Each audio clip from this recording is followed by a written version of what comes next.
priorities. The Bipartisan Infrastructure Law and Inflation Reduction Act include historic investments that support America's clean energy transition and address economic and workforce challenges. Engaging directly with Americans most affected by the energy transition is a top priority. Our stakeholder engagement efforts have resulted in strong relationships with federal, state, and local officials and the launch of rapid response teams that provide on-the-ground assistance to support communities in navigating energy and economic transitions. That's the potential for the transformation we have, not only to reduce our greenhouse gas emissions, but to lift up people, places, and projects that define this moment and define a better future for this country. Near its 2-year anniversary, the energy community's IWG released its second public report, previewing the path forward to ensure the nation sustains momentum in building a clean energy future made in America. We want to be sure that we are leading the world in tackling the climate crisis, but we are doing it in a way that we are not leaving a single community behind.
Good morning, everyone. If you can please take your seat, we're going to begin our program.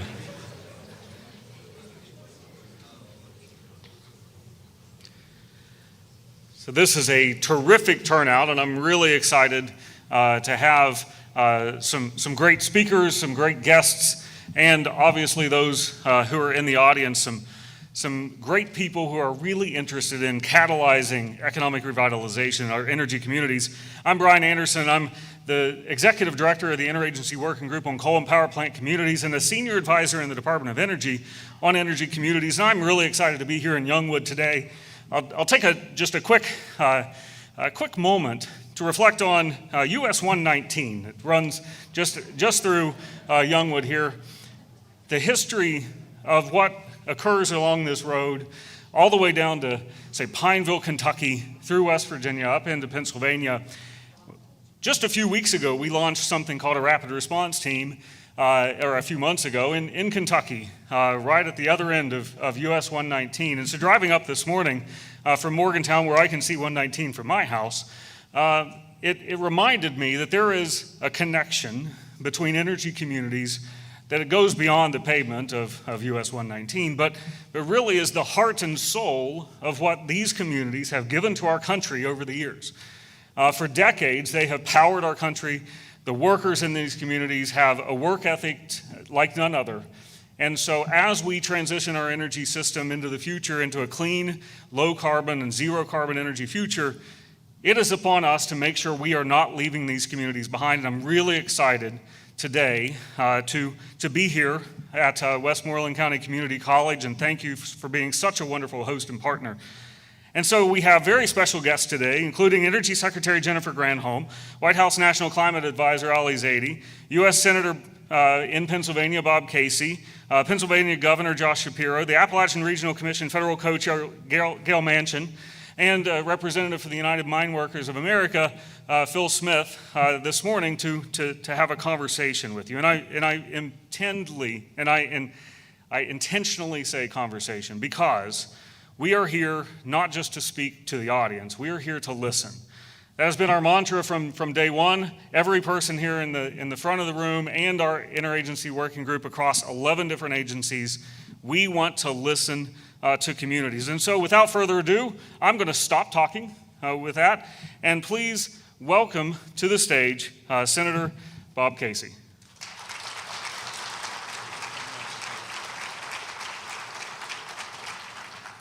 Well, Brian, thanks very much. Thanks for getting us started. We're really grateful for the work that you're doing. So let's give Brian a hand for the work he's done already. These last, how long now in this position? 2.5 years. So we appreciate that service. Really honored to be with all of you, especially honored by the presence of Governor Shapiro. Governor, thank you for your leadership. In the now 10 plus months that you've been governor, you've spent night and day working to create jobs in energy communities and every community across our Commonwealth. Governor, thank you for the work you're doing, and we're honored you're here today.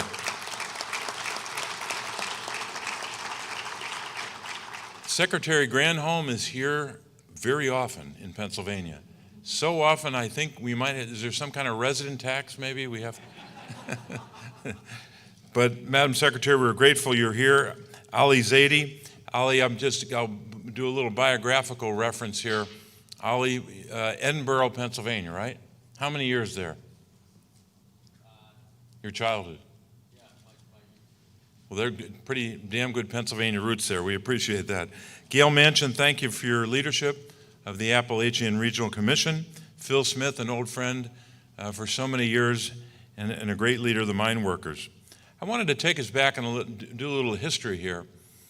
The story of southwestern Pennsylvania, certainly the people of southwestern Pennsylvania, but in particular the economy of southwestern Pennsylvania. And if you think about it in the context of the 20th century and the early part of the 21st century, it's a story of first, unprecedented growth that no community could imagine in such a short period of time. It's growth and dynamism and strength that powered our nation, allowed us and played a major role in helping us win World War I, helping us win World War II. It was a period of time when we could celebrate the skill of our workers, outproducing the world here in southwestern Pennsylvania. It was marked by innovation, good old-fashioned American innovation and ingenuity to solve problems, and awesome manufacturing power and strength. That's the first chapter. The next chapter was a precipitous and stunning decline. You all know the story at least as well as I do, or better.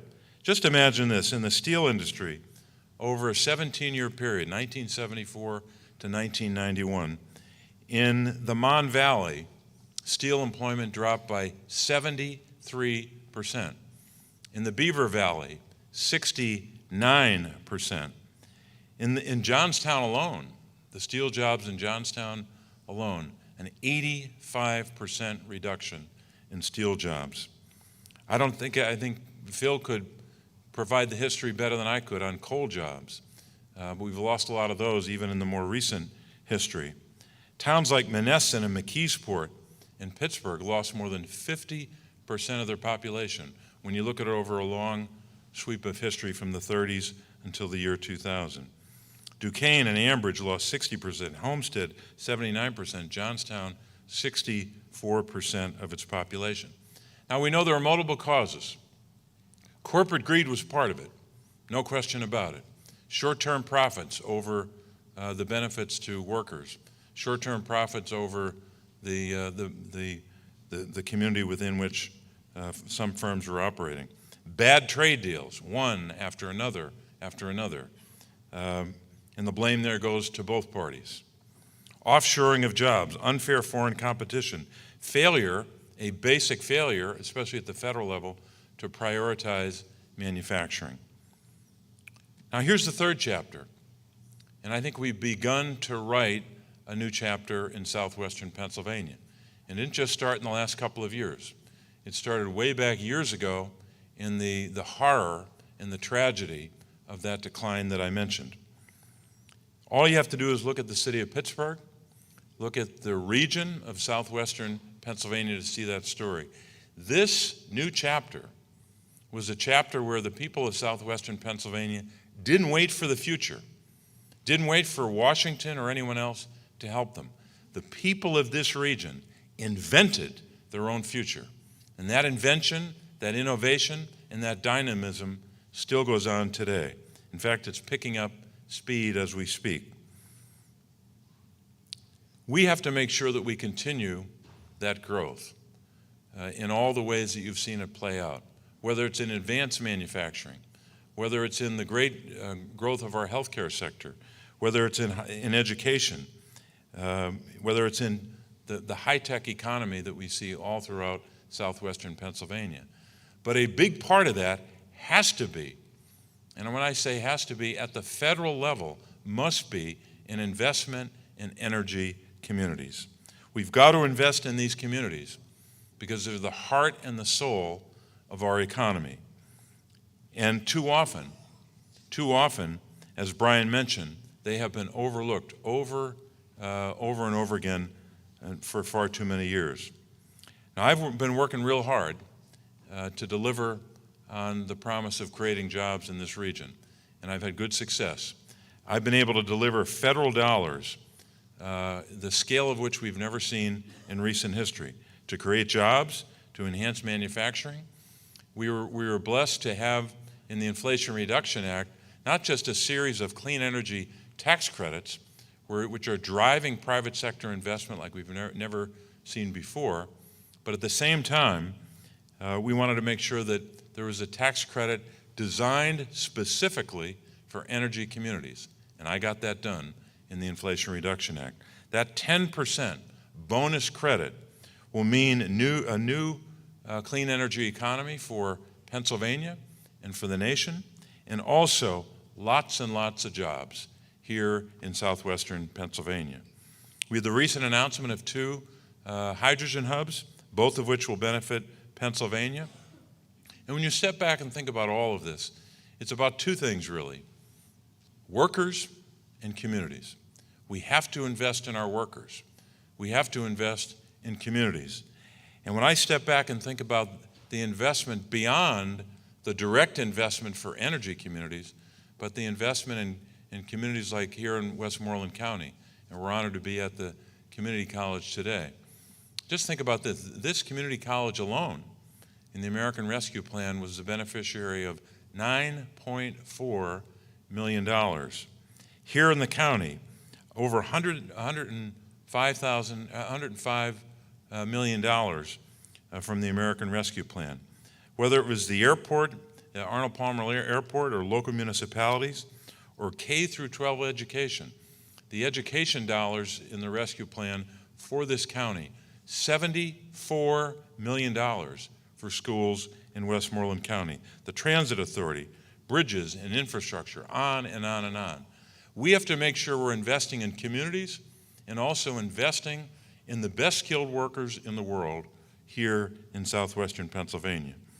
The announcement today, both that Gail and Secretary Granholm and others will make regarding the Rapid Response Team and the investments the Appalachian Regional Commission is going to make, all of that is consistent with that same theme of investing in energy communities, lifting up the skills of and investing in the future of the workers of this region. And guess what? We are just getting warmed up. We're just getting started. Thanks for being part of this new economy in southwestern Pennsylvania. Thank you very much.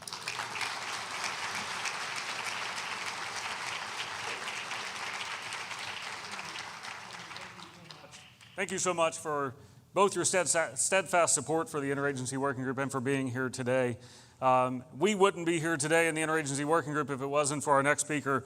Secretary Jennifer Granholm is the Secretary of Energy and also the administrator of the Interagency Working Group. And it's absolutely my pleasure to introduce a steadfast champion for energy communities and workers, Secretary Granholm. Thank you.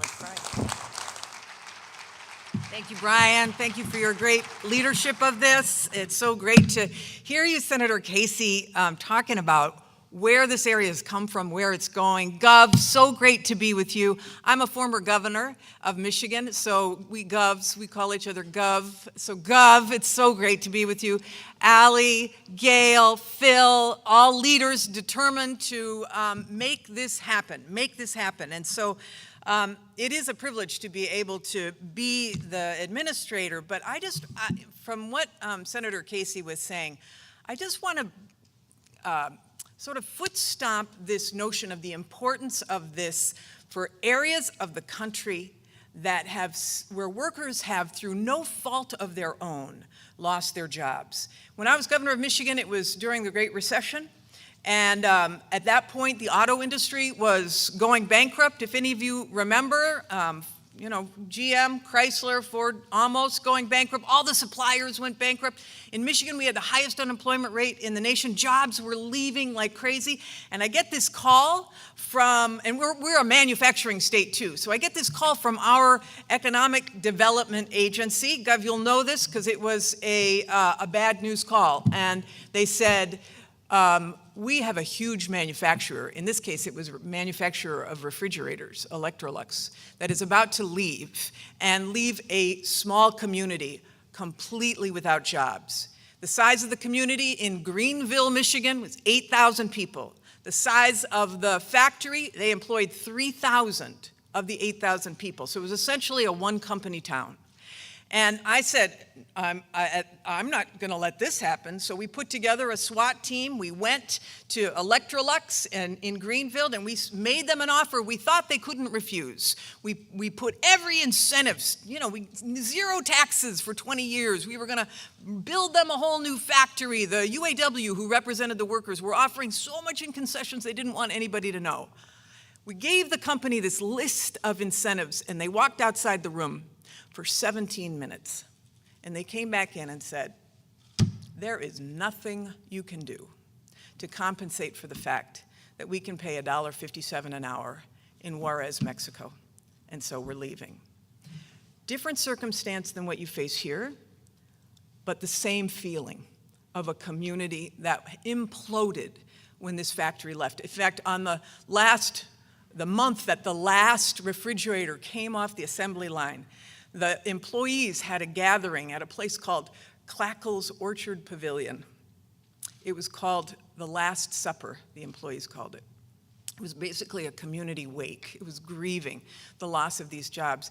And I went to this event, even though I was not invited because I was not able to keep the factory open, but I was grieving with them too because I felt so helpless. And I went in and everybody was sitting around 8 top tables and they were eating out of box lunches, and there was a sad band playing, or a band playing sad music. It was probably a sad band too, but anyway, I went up to the first table, and this young man, he stands up and he says, "Gov," he said, "I want you to meet my 2 teenage daughters. I'm 38 years old. I've worked at this factory for 20 years. I went from high school to factory. My father worked at this factory. My grandfather worked at this factory. All I know," he said, "is how to make refrigerators." And that he looks at his girls and he puts his hand on his chest like this and he says, "Gov, so tell me, who is ever going to hire me?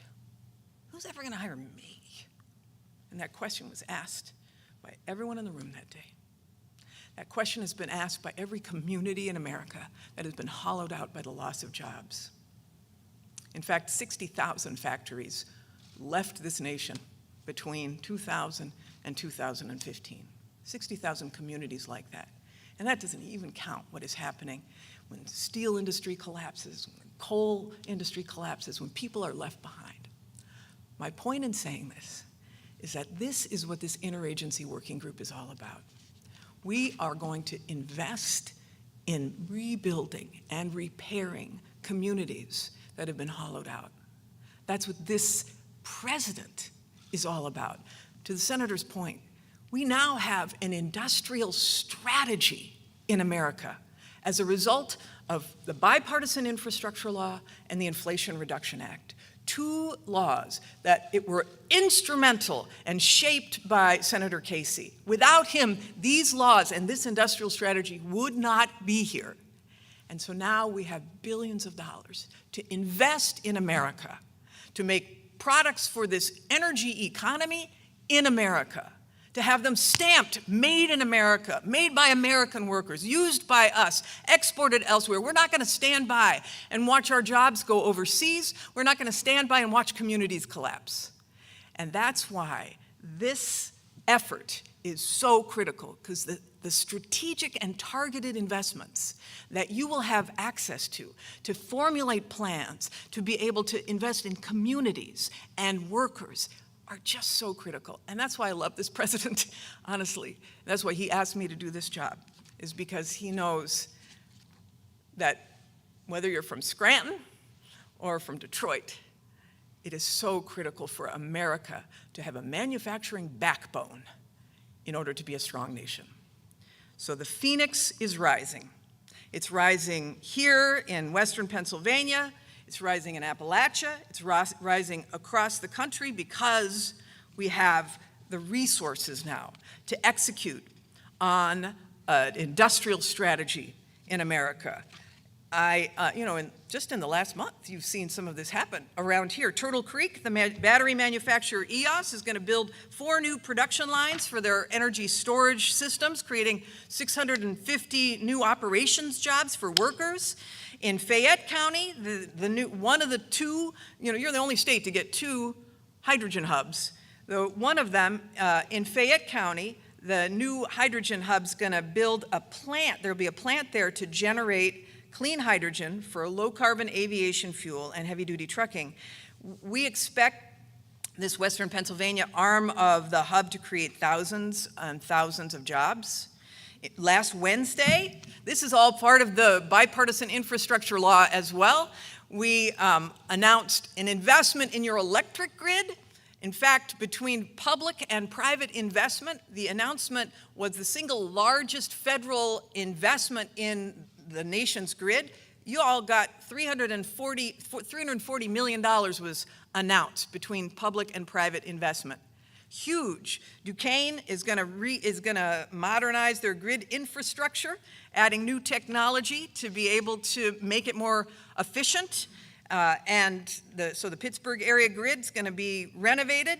As part of that project, by the way, they're going to be doing job training. They're going to be creating a community and workforce coalition with community benefit organizations and the IBEW and workforce training, all of that in just a matter of weeks. And finally, the Phoenix is rising here because we're doing everything we can to connect you and the organizations that you represent to these resources. So thanks to the Interagency Working Group's staff and partners, we've been able to spend the last couple of years on the ground and talking directly with mayors and city council members and economic development officials and labor leaders and academia and, philanthropies, project developers, just like we're going to be doing today. And we've put the most exciting opportunities, more than $500 billion worth in one place, which is energycommunities.gov. So we're bringing in philanthropy to help force multiply these public investments. Phil Smith is going to talk about one of those philanthropic efforts. And just yesterday, I was announcing that we are hiring a new team of the IWG, the Interagency Working Group, navigators. The federal government can be really hard to navigate sometimes. Very complicated. And, you almost need a PhD just to know where to turn, who to call. So we're going to have real human beings and not just bots as part of the navigator team to connect you with the right person when you're ready to apply. And I know Ali is going to be talking about the rapid response teams that Brian also mentioned. And we want to make sure that you've got the ability, when you get that call or in the aftermath of a call of a plant going down or a mine closing, the plan will be benefited from the Interagency Working Group Getting Started guide. It's actually 10 steps getting you from taking the call or any time in between to the next opportunity, full of worksheets and playbooks and case studies and proposals and do's and don'ts and all of that. So I wish I had had this resource when I was governor and I got the call, and I hope you're able to take full advantage of it. energycommunities.gov/getting started is what it is. So the bottom line is we are so excited about the Phoenix rising. Pittsburgh has been such a great example of that over time, but we want that Pittsburgh spirit of community gathering and figuring out how you're going to plan to lift a community from its knees. We want that to be spread, just like the Phoenix has room to spread its wings with these new resources, the new funding, the new firepower, the new coordination. I have every confidence that we will see this industrial strategy soar. Thanks so much.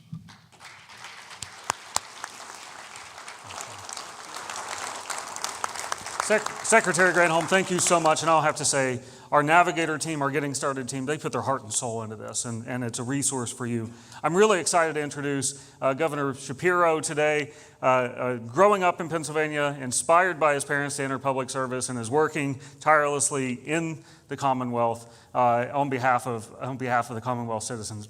Governor Shapiro. Thank you very much. Thank you.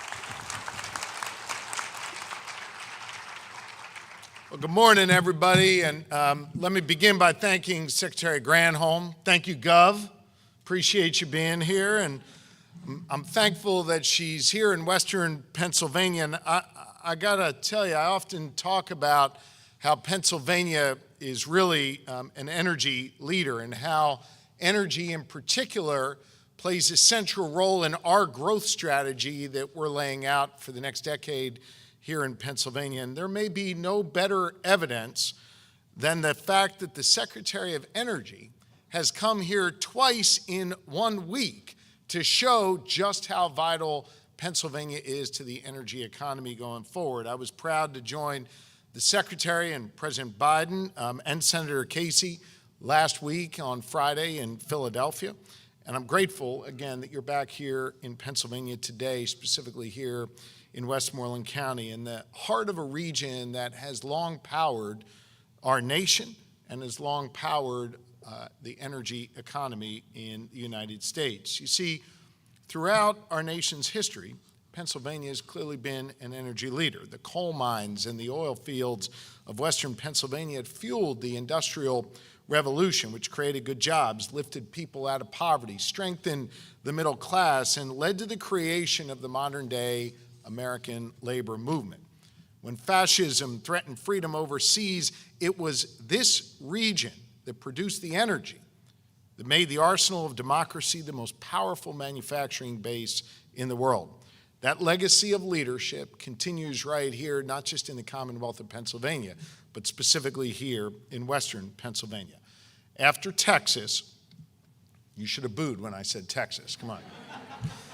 After Texas, a state more than twice as large, of course, as Pennsylvania, Pennsylvania is the second largest net energy supplier in the entire country, a testament to the great work that continues to this day. The work that Boilermakers, my buddy Sean, and electricians, steam fitters, insulators, and tens of thousands of union workers do every day across our Commonwealth to power our nation. I'm proud to be here today because now we have an opportunity to build on that legacy and write the next chapter in our American story of energy leadership. It gives us a chance today to cement our position as an energy leader and accelerate the innovation we want to see across a diverse set of technologies. But to accomplish that, it's going to require every level of government working together in order to get it done. And that's why this gathering that we're having here today is so critically important. Here on this stage, of course, you've got state and federal leaders demonstrating that commitment, a commitment to get stuff done for the people of Pennsylvania and the people of America. Yeah, I've said to some of you in this room before that in this beautifully ornate office that I'm privileged to occupy temporarily now as governor of the Commonwealth of Pennsylvania, I've got numerous portraits of former governors, including William Penn and Ben Franklin, that adorn the walls of this office. In addition to that, I've got some homemade artwork on a piece of paper sitting on my desk.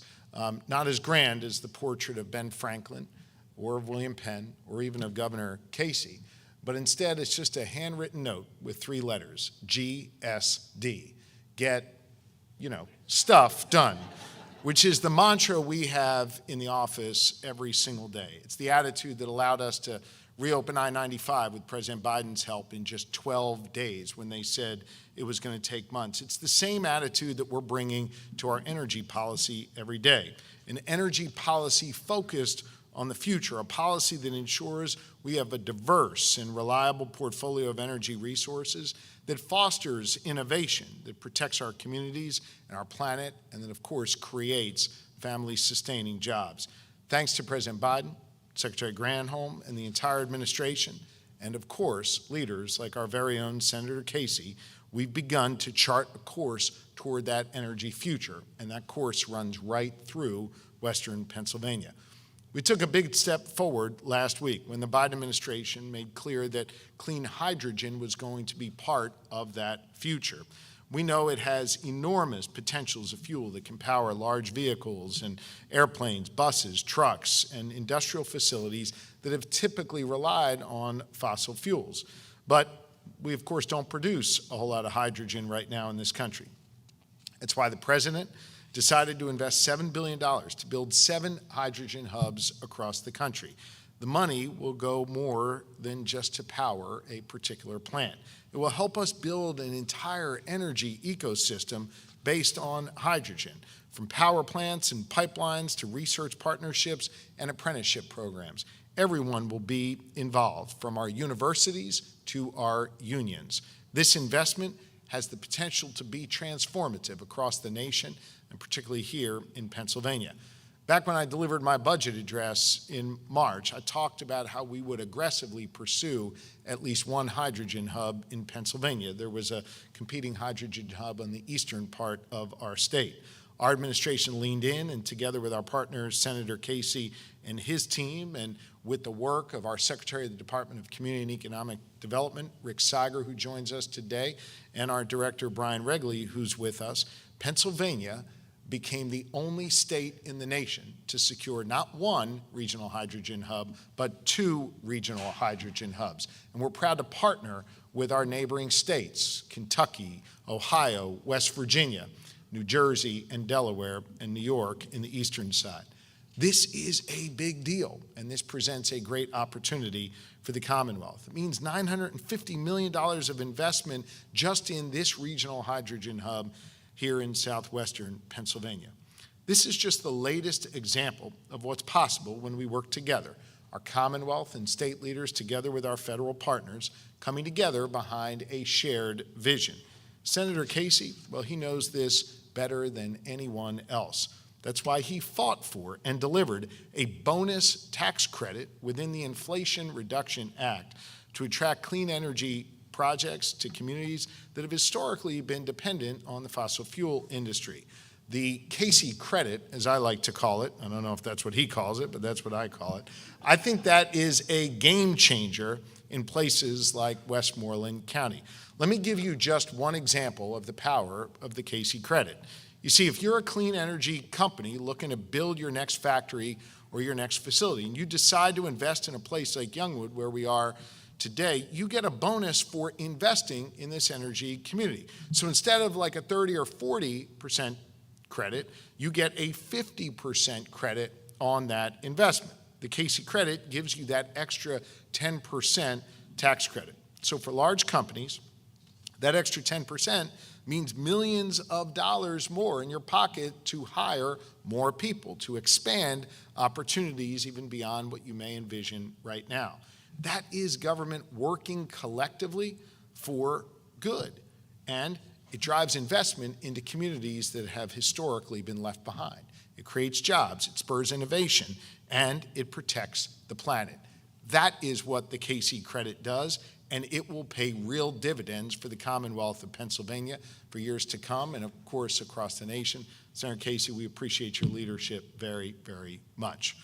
It's just one example of how the federal-state partnership is working to benefit Pennsylvanians. On Wednesday, just a couple days ago, I was in Hillman State Park, about 60 miles west of here in Washington County, announcing that my administration has capped and plugged 100 abandoned or orphaned wells so far during my 10 months in office. These are wells leaking methane into our communities and into our atmosphere. It's undermining our crops and it's undermining our public health. But thanks to federal funding that Senator Casey and President Biden have helped us deliver, we have been able to plug more wells in my first 9 months in office than the Commonwealth of Pennsylvania plugged in the last 6 years combined.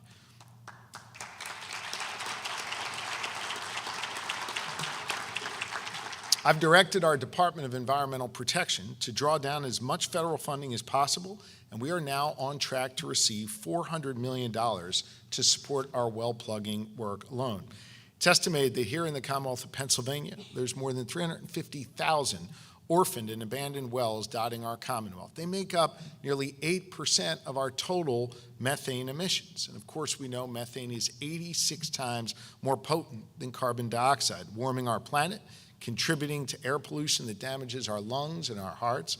And look, whatever your views are, your political views are in this room, we can't ignore the science and the impact that methane is having on our communities. We got to be honest, and we've got to connect the dots between that abandoned well that is leaking methane in a community that has historically been forgotten and the impact it is having on our people and on our farms. The warm, wet weather that is a result of these methane leaks creates more mold that infects our crops right here in Pennsylvania, spoiling our corn and our potatoes and our farmers' hard work. By plugging these orphaned and abandoned wells, we're tackling a significant source of greenhouse gas emissions in the Commonwealth of Pennsylvania. And guess what else we're doing? We're creating hundreds of good-paying jobs for people who are going out and doing that work. In addition, because we have focused on that, we're creating opportunities for our researchers, universities, and others to figure out, while we plug, how we also harness the power of methane to cleanly power our communities. Look, we have everything we need to be able to continue our proud legacy of energy leadership right here in Pennsylvania. We have a strong energy sector and bountiful natural resources. We've got highly skilled union workers. We've got businesses and universities who are doing cutting-edge research from geothermal to the next generation of nuclear. And we are bullish on all of it. We have leaders at every level, led federally here in the Commonwealth of Pennsylvania by Senator Casey, and of course with the support of the Biden administration and Secretary Granholm. If today's gathering is any indication, I believe the future of Pennsylvania's energy economy is bright, and our prospects of collaboration are terrific. I hope that the conversations you have here today spur on new partnerships, lead to new ideas, and help us solidify our position as an energy leader in the nation for decades to come. I thank you very much for being here today, and it is now my honor to introduce Ali Zaidi, the White House National Climate Advisor, for some further comments. Thank you all very, very much.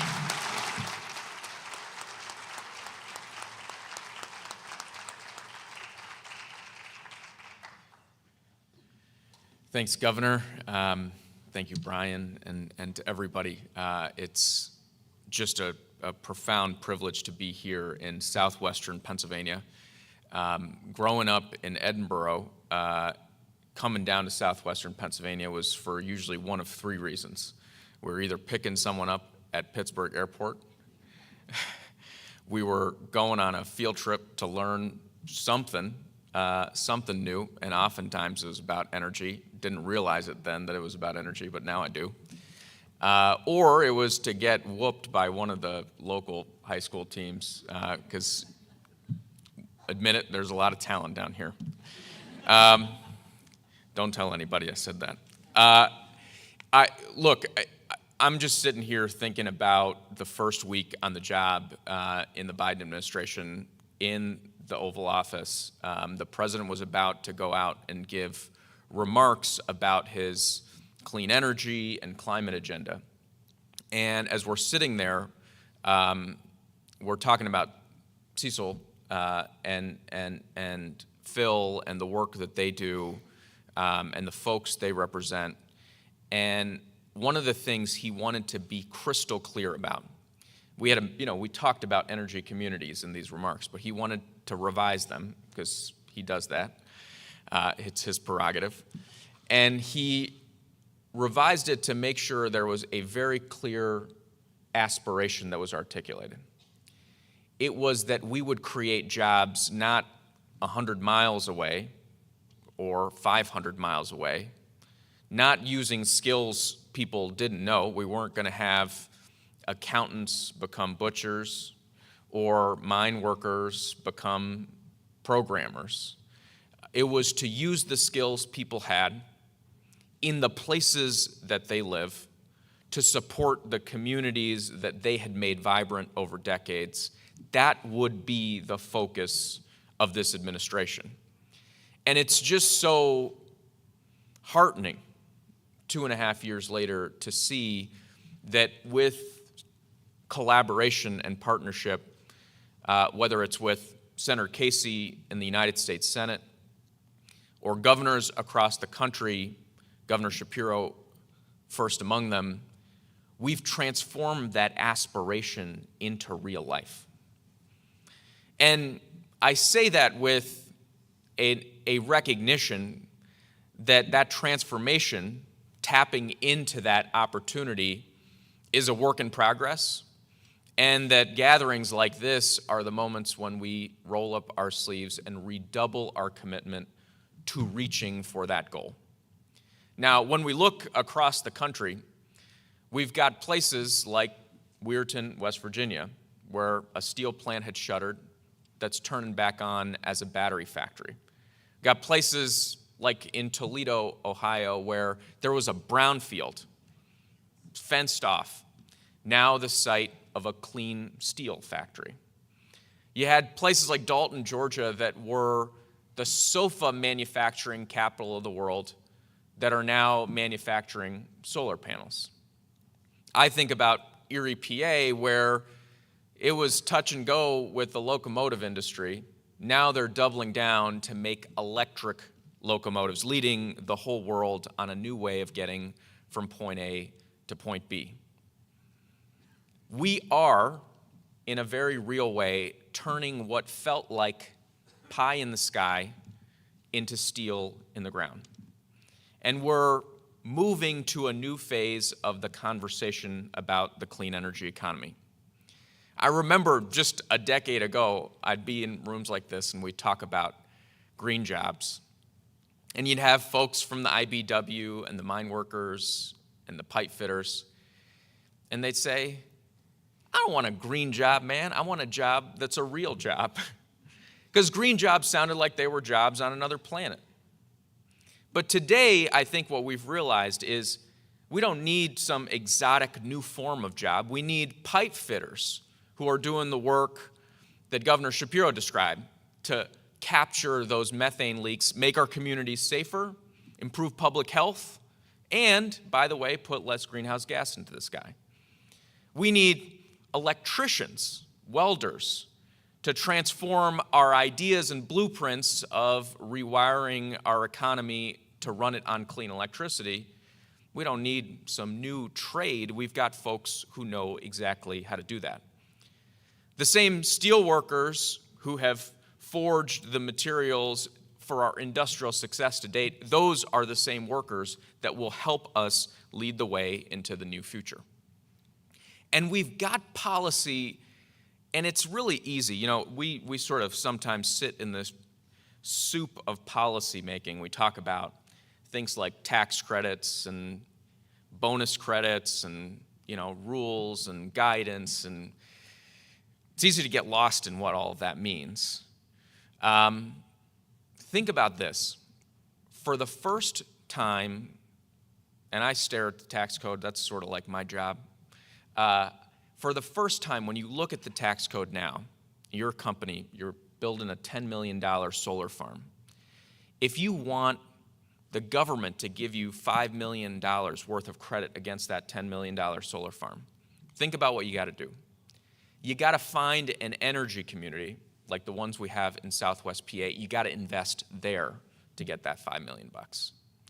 You got to make sure that 10% of the labor hours to build that project come from apprenticeships. Otherwise, you don't get the full freight. You got to make sure people are being paid a prevailing wage. No cutting corners if you're getting money from the government. And you've got to source, this is kind of cool, you got to source the materials, and this is where Bob Casey was relentless during the process to negotiate this legislation. You got to source not just the solar panel, but the steel and the cement and the materials that go into manufacturing and building this new form of energy here in the United States of America. And so what we're seeing is this now not just a renaissance in terms of products that are these sort of clean energy products stamped made in America, but really everything that's going to go into building this new future being manufactured here. Now, let me go back to the part where it takes hard work and running hard to unlock the full opportunity. I went to Farmington, New Mexico, which was one of the first rapid response teams that we launched. And we sat around a room like this. And there were folks who said, okay, we see the tax code, we hear you on that. We get companies are coming back to America. But how do we unlock the full economic opportunity for us? How do we make sure, folks remember the tech boom, that the tech boom doesn't pass over us? That this isn't just opportunity for folks on the coastlines, it's opportunity that manifests in our community. And it's a legitimate concern, right? Because we've seen that happen again and again and again. And the way we solve it is by standing with you as your partner on the front end, by getting industry and labor together on the front end and building it smart from the start. That's the opportunity we have in southwestern Pennsylvania, with a rapid response team that will see all of what is possible and help us collectively sprint in that direction. And if we do that, the opportunity is massive. whether it's reinvigorating a nuclear industry, which was really conceived of in this part of the country, but's been on the margin for decades. Now we've got a shot at unlocking it. Whether it's companies like Air Products that are working with universities and technical schools here to expand what's possible through technologies like carbon capture and geothermal. Or it's seizing the opportunities of solar and wind and storage, deploying those at speed and scale all across this part of the country. That's what we can do. And if we do all of that, you all turn on the news and you see the sky turn orange or the health alert about how you're going to be breathing in gunk into your lungs because there's a wildfire burning hundreds of miles away. Or you hear about the latest flood that's wiped away lives and livelihoods, memories, photo albums. Climate change is so often told as the story of doom and gloom and despair. I think our opportunity here is to tell the story of this moment as a story of hope and possibilities. Whether it's the 400 school districts around the country that have a yellow school bus that's now going to be green and manufactured here in the United States of America, whether it's the work Mayor Gainey's doing and folks in this corner of the state to get the lead out of our water, make sure kids can drink clean water, whether it's capping those wells and those abandoned mines with Phil and his crew front of the line doing the work they know how to do better than anybody else, or whether it's standing up a new industry and getting American workers off the sidelines and into the race for the future economic engine that is going to build prosperity all across this country. President Biden, whether it was in that quiet moment in the Oval Office at the very beginning of his administration, whether it was in negotiating these provisions through Congress, whether it's meeting with business leaders to invest in America, you've seen him in action. He will be your partner, unambiguous, unequivocal, absolutely relentless in pursuit of this vision. Jobs that pay a decent wage, that restore dignity and respect, that give a sense of hope, that fight off that feeling of despair, that reinvigorate our economies, that position America to lead as it should be in this moment of urgent crisis. We are all your partners. We are so profoundly grateful to be at the table with you. And this is one of those races. I got my running shoes on. I think you noticed. This is one of those races, whether we are from northwestern PA or southwestern PA, we're going to run together, and we're all going to win. Very grateful. Thank you.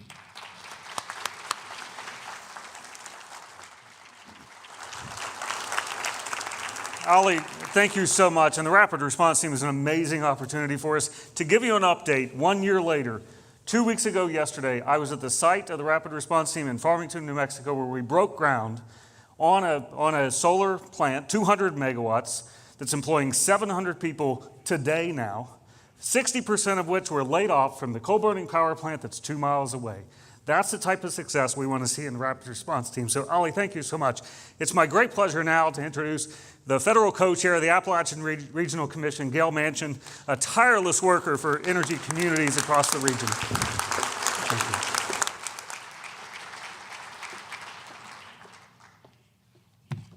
Thank you. And I hope that by now you have recognized that there seems to be a theme, actually a couple of themes going on here today. The first theme is, if you notice up on the stage, a group of people that have very defined jobs and obligations, responsibilities. And yet, if you notice through the conversations and the comments that have been made so far, there's really no lines between our jobs. It really is about how we have worked together. It's been an honor for me to serve on the IWG White House workforce for coal-impacted communities. Brian and Briggs have done a great job in their leadership of bringing us together, but working with our Secretary of Energy, Jennifer Granholm, Allie, our partners, that we don't work in silos. We work together, complementing, pushing.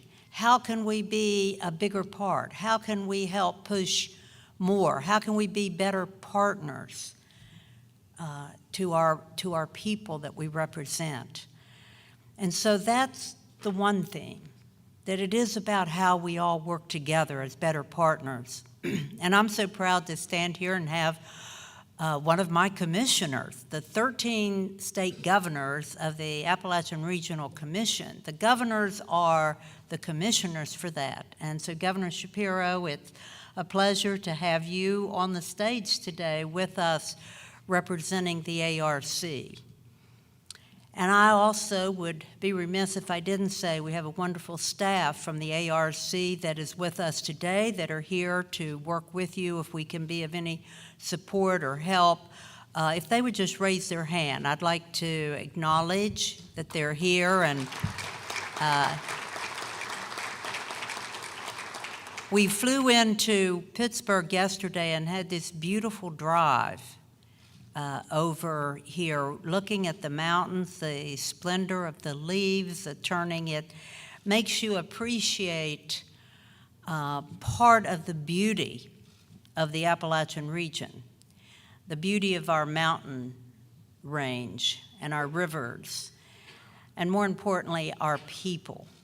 Which brings me to the second theme that everyone has talked here today, that the Appalachian region is the heart and soul of this country. It built this country, it fueled this country, and made it a superpower and an energy-independent nation. And it has done that without any remorse, without apologizing.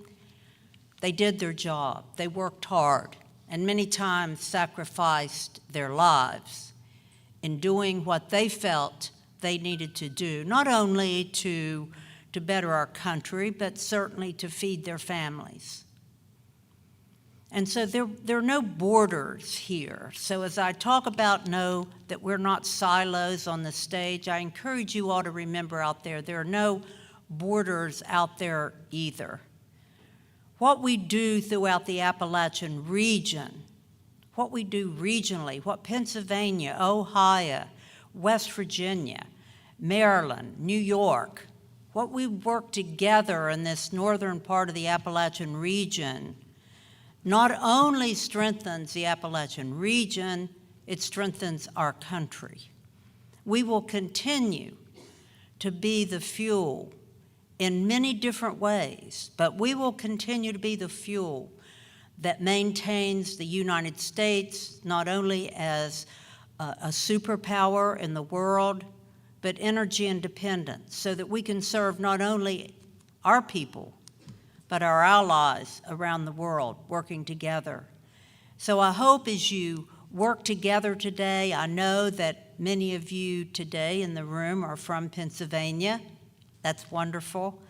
I have to tell you, being from West Virginia, and I'm proud to say I'm actually the first federal co-chair ever from the state of West Virginia, so I'm proud in that respect as well. But I remember the backyard brawl between Pitt and WVU. Hey, they were good games. And I want to tell you, we've come back to the backyard brawl. Even though we're not in the same league anymore, we play in different leagues, unfortunately. But we've reactivated the backyard brawl. And I have to tell you, I was at the game this year. It was at WVU this year. The stadium was packed. The electricity in that stadium was unbelievable. And I think at the end of the day, it really wasn't so much about who won or lost the game. Sure, we were cheering for our team, but we were together, and it was great to be together. It was great to be back on the field together again, remembering those games from the past, remembering our travels to Pittsburgh and travels down to Morgantown. So we are not in silos.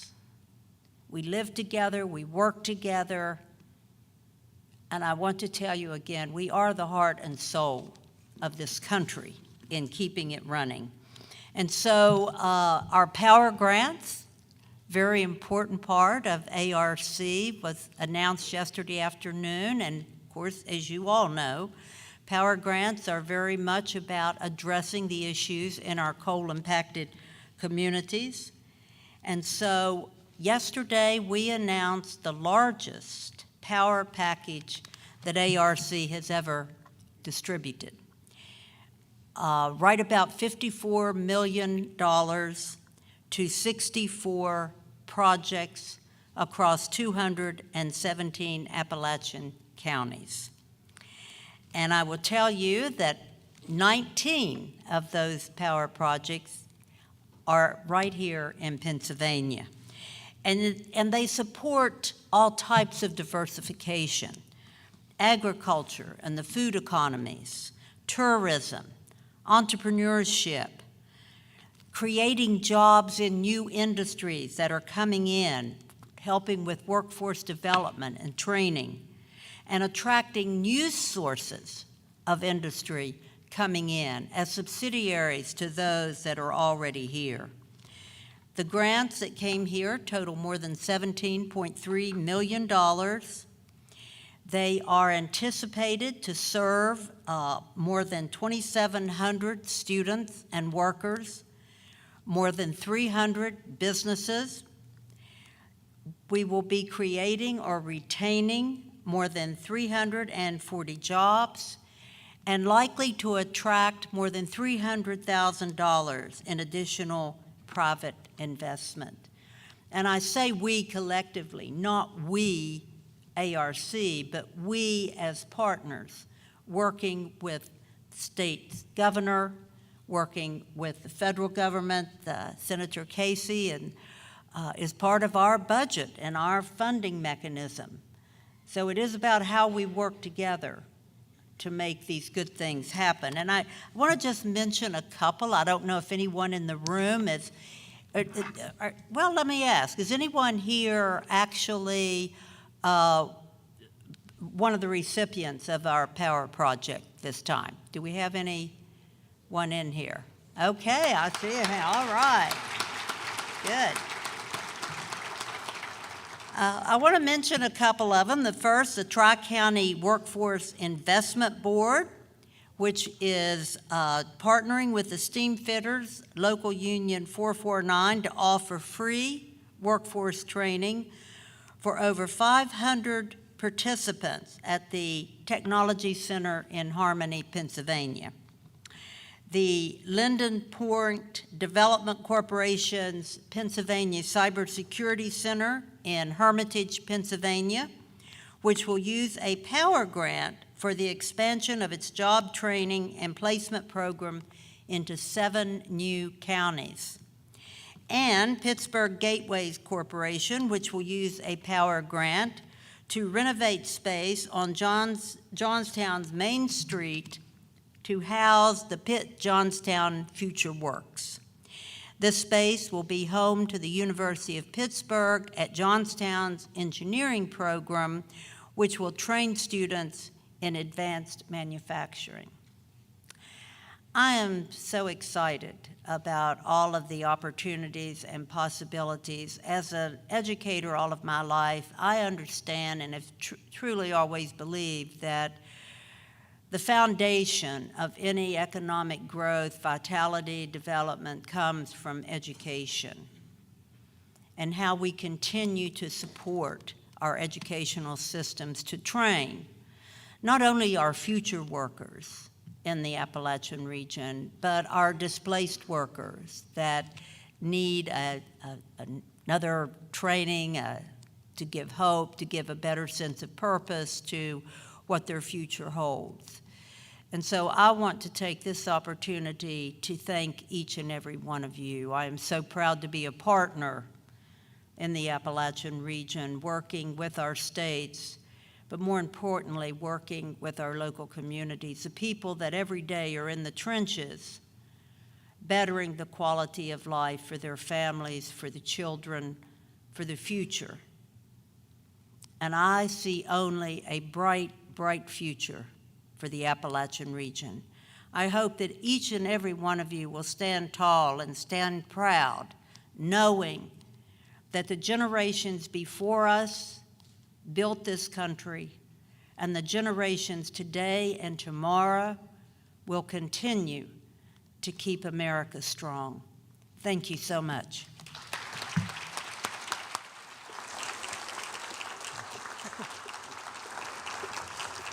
Thank you so much, Co-Chair Manchin. And lastly, I would like to invite Phil Smith, who is the Executive Assistant to the President and Chief of Staff of the United Mine Workers of America. Phil, I understand we have an exciting announcement today. Thank you very much. Thank you.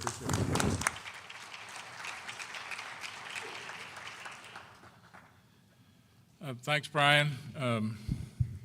I'm honored to be sharing the podium today with this distinguished group of people. I've known many of them. I've had the privilege of knowing Senator Casey, as he said, for many years, and he's demonstrated over and over again just what a friend he is to working and especially retired coal miners in this state. We have tens of thousands of people who have their health care and their pensions who would not have them if it was not for Senator Casey. Thank you very much. I've had a number of conversations with Ali and with Brian over the past several years as we've navigated the kind of choppy waters that we are in for coal families, and I can tell you that they get it. They get it, and they really, truly want to help, and we appreciate that very much. Of course, Mrs. Manchin has been involved with coal mining and coal mining's families for many, many years, and we're proud to call her our friend. Thank you for all you do for us, and I'm glad to meet Governor Shapiro today. We look forward to working with you and your staff. We've talked to some of them this morning as we move forward here to get things done for people who are unfortunately losing their jobs. But I have to say, I have been underground with Secretary Granholm. She went down to see for herself just what it is that miners do and how difficult their work is. When miners travel underground with someone, we believe there's a bond that's created, and one of trust, of mutual concern, and of a shared understanding of the commitment we have to our families and our communities. And I just want to thank you once again for believing in the promise of what coal miners can do. Thank you very much. I'm going to tell a small story, and then I'm going to talk about what I'm here to talk about today. In 1996, a few years after the Clean Air Act was passed, and nearly 30,000 coal miners lost their jobs within just a couple of years in the Midwest and right here in northern Appalachia. The UMWA established something called the United Mine Workers of America Career Centers. It's a 501c3 nonprofit organization with the mission of retraining laid-off coal miners and their spouses to do other work. The Career Centers made no distinction about whether you're union or non-union worker. They make no distinction about gender, about race, about age, or any other criteria. But if you were a laid-off coal miner and wanted to be retrained, you could be, and this was the place to do it. So from that time to this, the Career Centers have trained more than 19,000 dislocated coal miners and their spouses in other fields, healthcare, heavy equipment operation, and many, many others. No other training center in the nation has that kind of record for training and putting dislocated coal miners back to work. And we're proud it's here in Pennsylvania. And I have to say, Senator Casey is one of the reasons it is, and that it has been here for a while. In 2008, 2018, thanks to funding received from the state of Pennsylvania, the Career Centers was able to completely remodel and modernize their facility in Rough Creek, Pennsylvania. They built a mechatronics lab, they built a diesel mechanic training facility, they built digitally wired classrooms in a huge open space, 13,000 square feet, that pretty much any manufacturer who wants to come to this part of the state and set up a training facility can do it right there. Then COVID happened. No one was funding training. No one was doing anything on a federal level, on a state level. Those grants dried up, and the Career Centers was forced to lay off its staff down to just a few people. About 2 years ago, I went to an event with the secretary, and Ali was there, Brian was there, and I brought this up. We started discussing about it, and they listened. But still, the opportunities at that time were limited, and the funding just wasn't coming. In 2022, the Career Centers joined with the Southwestern Pennsylvania New Economy Collaborative and the Allegheny Conference to apply for a Build Back Better grant from the federal government. It was focused on robotics and automation here in southwestern Pennsylvania. That group was successful in receiving that grant, of which $2.9 million was dedicated to the UMWA Career Centers to do training for robotics, recruit and put people into the training program. But there was a catch, as there often is with some of these grants. The Career Centers had to raise $750,000 of non-federal matching funds to unlock that grant. Doesn't sound like a lot of money, but it proved to be very hard to do. In fact, it got to the point where if we were unable to raise those matching funds by the end of September, just 3 weeks ago, the Career Centers were going to have to close their doors. They could not afford to keep their remaining employees on staff. And if that had happened, the most successful entity for training dislocated coal miners in the nation would have closed right at the time that it's needed the most. But it did not happen because we did not give up. So I am here today to announce that because of our efforts and the efforts of Secretary Granholm, Senator Casey, Assistant to the President John Podesta, who works with Ali, and many, many others, several private foundations stepped up and made the commitment to provide that $750,000 so that the Career Centers can stay open and train 500 dislocated coal miners and others from the coal fields of southwestern Pennsylvania. This is a very, very good day.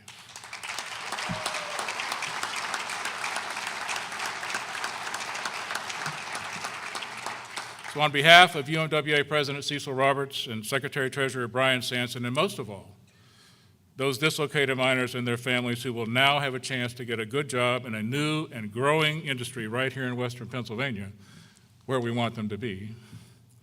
I thank all of those here today and those organizations who stepped up to the plate, and they are the Heinz Endowments, the Claude Worthington Benedum Foundation, the Just Transition Fund, and the Climate Jobs National Resource Center. They came together to commit these matching funds needed to make this day a reality. But I want to point out something. These are not the only jobs the Career Centers are capable of training people for. Their facilities are perfect for training workers in the battery industry, for example, to clean up abandoned mine lands, to plug abandoned oil and gas wells. For those of you who may be working on these issues or thinking about bringing a manufacturing facility to Pennsylvania, your first call should be to Governor Shapiro and his folks. Your second call should be to us. Because if you want to put dislocated miners to work in your facility, we've got the list. So give us a call. So I repeat, this is a good day. This is a first step, but let us make no mistake. This is but one solution to a problem that will require hundreds of such solutions. Providing new, well-paying union jobs to those who have already lost employment in the coal industry, as well as those whose jobs are at risk in the future, will require much, much more. To its credit, this administration has been the first administration of either party to actually step up and make a commitment of significance to help those who are in jeopardy. It is gratifying to see these private investments and these private foundations showing that they are prepared also to take part in this effort. We look forward to working with these folks and anyone else as we fight to ensure a brighter future for America's coal fields, and especially those who live in them. Thank you very much. Appreciate it.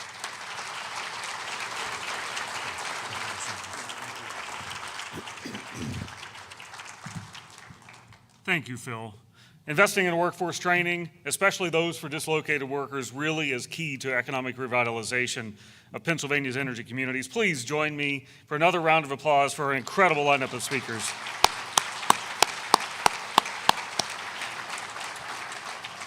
thank you all for being here today, and I'll go back to Governor Shapiro's comments about partnership. This is truly a partnership across all of the federal agencies, the state agencies, local and regional, and I appreciate each of your commitments to joining in this partnership in southwestern Pennsylvania, for being here today and showing that commitment. We're going to switch now to we're going to transition to a community panel. And so if I had asked the Deputy Executive Director of the Interagency Working Group on Coal and Power Plant Communities, Briggs White, to come up, and we will get the next panel going. So thank you again.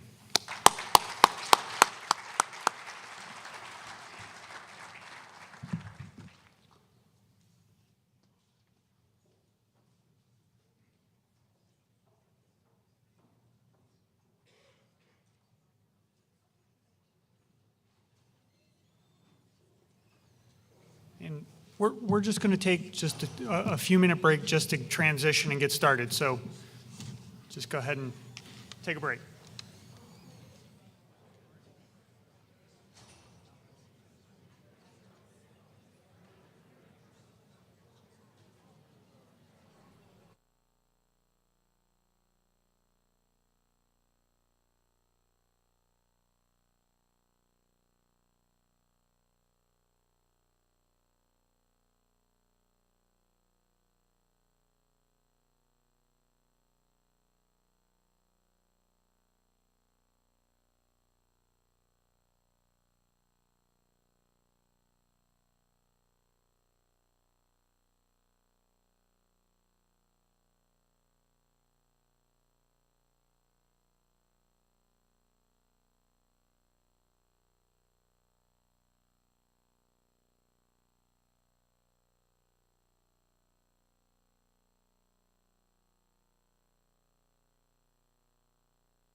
Okay. Okay. If everyone could take their seats, we're going to go ahead and get started. And if we could take down the slide for now, we'll need that shortly. Thank you.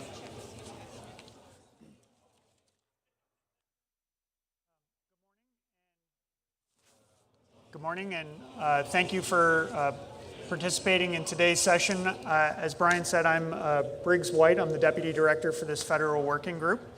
And on the inspiring panel we just heard, lots of resources available, lots of opportunity. In this panel, we want to try to distill a little bit more, just double click on, okay, what are these opportunities and how can communities best access these resources? So hopefully this is information is useful to you as practitioners that are really rolling up their sleeves, as Ms. Manchin said, to do this work. We have a great panel with us and 3 speakers. Our first speaker will be Patty Horvitich. She's the Senior Vice President of Business Investment for the Pittsburgh Regional Alliance. Patty promotes the 10-county Pittsburgh region to companies considering location or expansion, as well as site selection consultants who advise such activities and manages projects that result in business investment and job creation across southwestern Pennsylvania. Sounds like it'd be very helpful. So thank you for being here. Next, we'll hear from Linda Thompson. Linda has been the president and CEO of JARI since 2000. JARI is a regional economic development organization serving the Cambria and Somerset counties of Pennsylvania. It was also exciting to hear that Johnstown will be a power awardee for Mrs. Manchin, so congratulations to Johnstown and the region. And then our third speaker will be Jennifer Lasser. Jennifer is the Director of Economic and Workforce Development in the Southwestern Pennsylvania Commission. Jennifer assists local government, industry partners, regional communities, and stakeholders in areas that will foster economic development, build regional prosperity, and create resiliency. And we heard about that EDA Build Back Better Regional Challenge.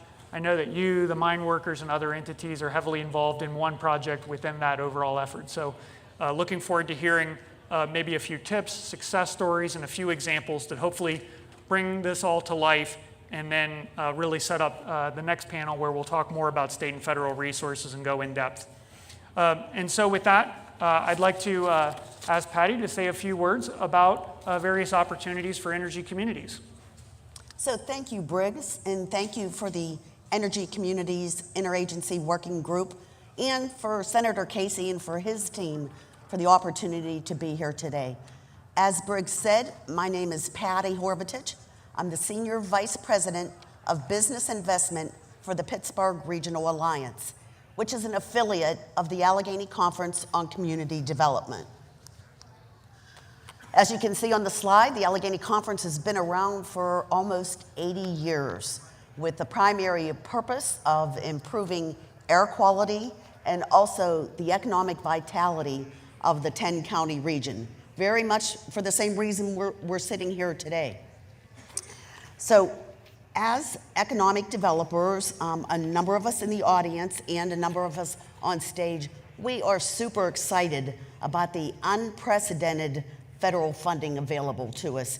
It's really exciting. And it's especially to me, since I represent Allegheny, Armstrong, Beaver, Butler, Fayette, Greene, Indiana, Lawrence, Washington, and Westmoreland counties. And as you can see, those 10 counties are energy communities. Very, very exciting for us. So I want to point out today that we've been hit hard, right, by the stranded or the mothballed coal-fired power plants in the region. We have numerous in the 10-county region that I represent, but there's one in particular where the new owners are here in the audience today, the Frontier Group of companies, who now own the Bruce Mansfield plant in Beaver County. I want to point out what some of the first panels said today. These energy communities are not just about these retired assets. They're about the people who were employed there. So that's very important that we're trying to ready those sites, that we keep in mind those former workers in that area. So as back in May, Senator Casey asked me to offer testimony to the Senate Finance Committee down in Washington, D.C. Was on the bonus tax credit, which I understand now today I can shorten and call the Casey credit, right?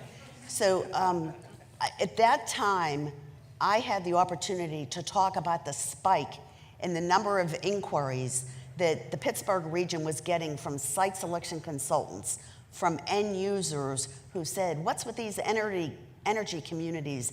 Here's this map. Do you have any sites within this map?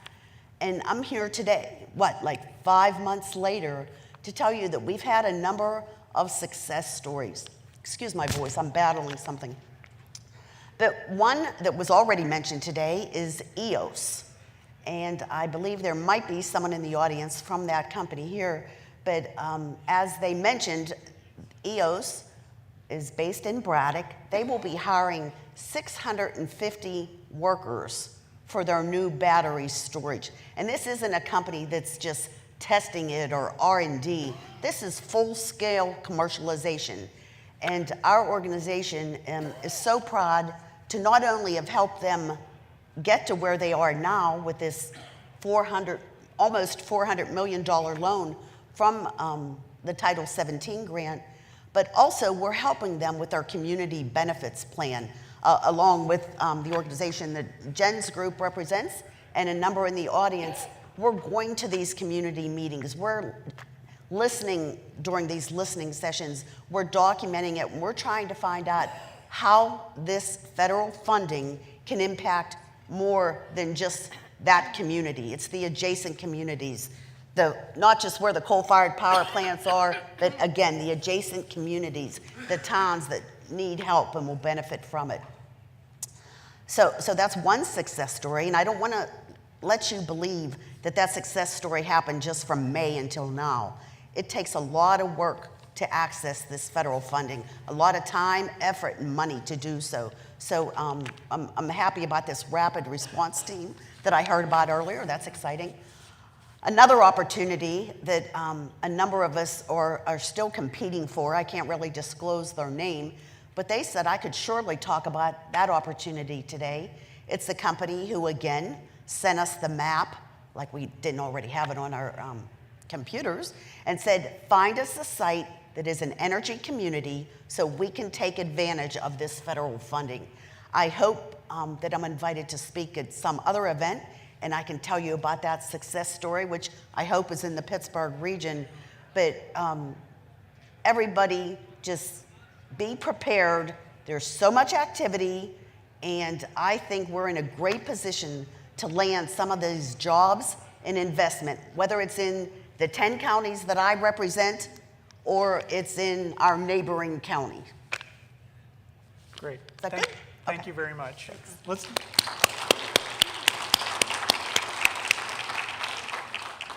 So next we'll hear from Linda. Would you like to say a few words? Well, thank you, Briggs. I really appreciate being here today. And I think the goal for me today is to represent those communities that are a little smaller and may have a tougher time really going after federal dollars. Thank you, Patty. Thanks for doing that for me.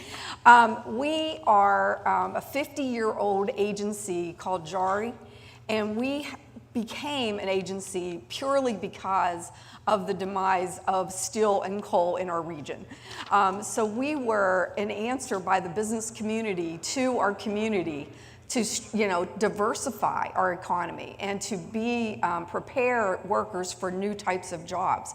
And so here we are 50 years later, and we are still in that same vein doing what we can to make sure that we transition from coal and steel economies continually into a wider array of new energy companies, as well as a diversification of industry sectors. So that's our whole reason for being. And for the last, let me go back a little bit, because I'd say 10, 15 years ago, we were getting really frustrated because all these federal funds would come out and we'd say, boy, we could really use this money to help us with X, Y, Z. But we were never really successful in going after the funding because we were competing against so many bigger communities. We were competing against Pittsburgh. And so we really, thought long and hard about this, and we really came up with a strategy to be way more collaborative than we had ever been. So we started collaborating, and now you'll see us at the table with a lot of different regional entities where we can combine our populations and geography and business community and become stronger as a region to go after various types of federal money. And so that's how we started positioning ourselves over the years. And so you'll see here in my slide just a few of the things that I would like you to think about if you're a smaller community and you really have some need and you want to go after some of this federal funding that is unprecedented. Honestly, I've been in economic development 40 years. I've never seen federal funding like it is right now. How can you go after it and be successful? And so, it took us a while to position ourselves and get ourselves into the right places and at the right tables to work collaboratively to get some of the funding. But I just wanted to mention a couple things that we did. First of all, we became an SBA micro lender. We also became a community development financial institution. We have been for a very long time a government procurement team, which used to be PTAC, now Apex Accelerator. We share that in common with Jen. And then we also have, do a lot of workforce development work and done a lot of work with the Department of Labor over the years. But one of the things that helped us is really, running programs with partner federal agencies has helped put us in a position of strength. And now we are, consistently getting funding for technical assistance and other things through these partners that we've been able to build over a series of years. That has strengthened us in going after more competitive dollars now in other forms, particularly with ARC and EDA. And most recently, Senator Casey was very instrumental in helping us with a RAISE grant from the Department of Transportation that is going to literally transform Johnstown. I just want to mention that we collaborate all the way around us. So it's not just with Pittsburgh. We collaborate with the Southern Alleghenies and in a very big way, and run a whole entrepreneurial ecosystem in concert with them. And then we also partner with those to the south in Cumberland and West Virginia and Morgantown on an I-68 alliance where we jointly market our region and work together. So there's just a lot of ways that a smaller community can be be impactful in the federal funding world and really help with that diversification by joining together, by collaborating, by partnering. And the last thing I want to mention is that we also have hired over the years, with the help of our business community, some expert help at both the federal and state level to help us advocate and position ourselves with applications and funding. And if we didn't have that help from the private sector, we would not have been able to do that. So a lot of collaboration, a lot of, it takes a village, and I think we've been pretty darn successful over the past 6 or 7 years, especially with taking advantage of some of these great opportunities to help our communities. Thank you. Linda, that was great. Thank you very much.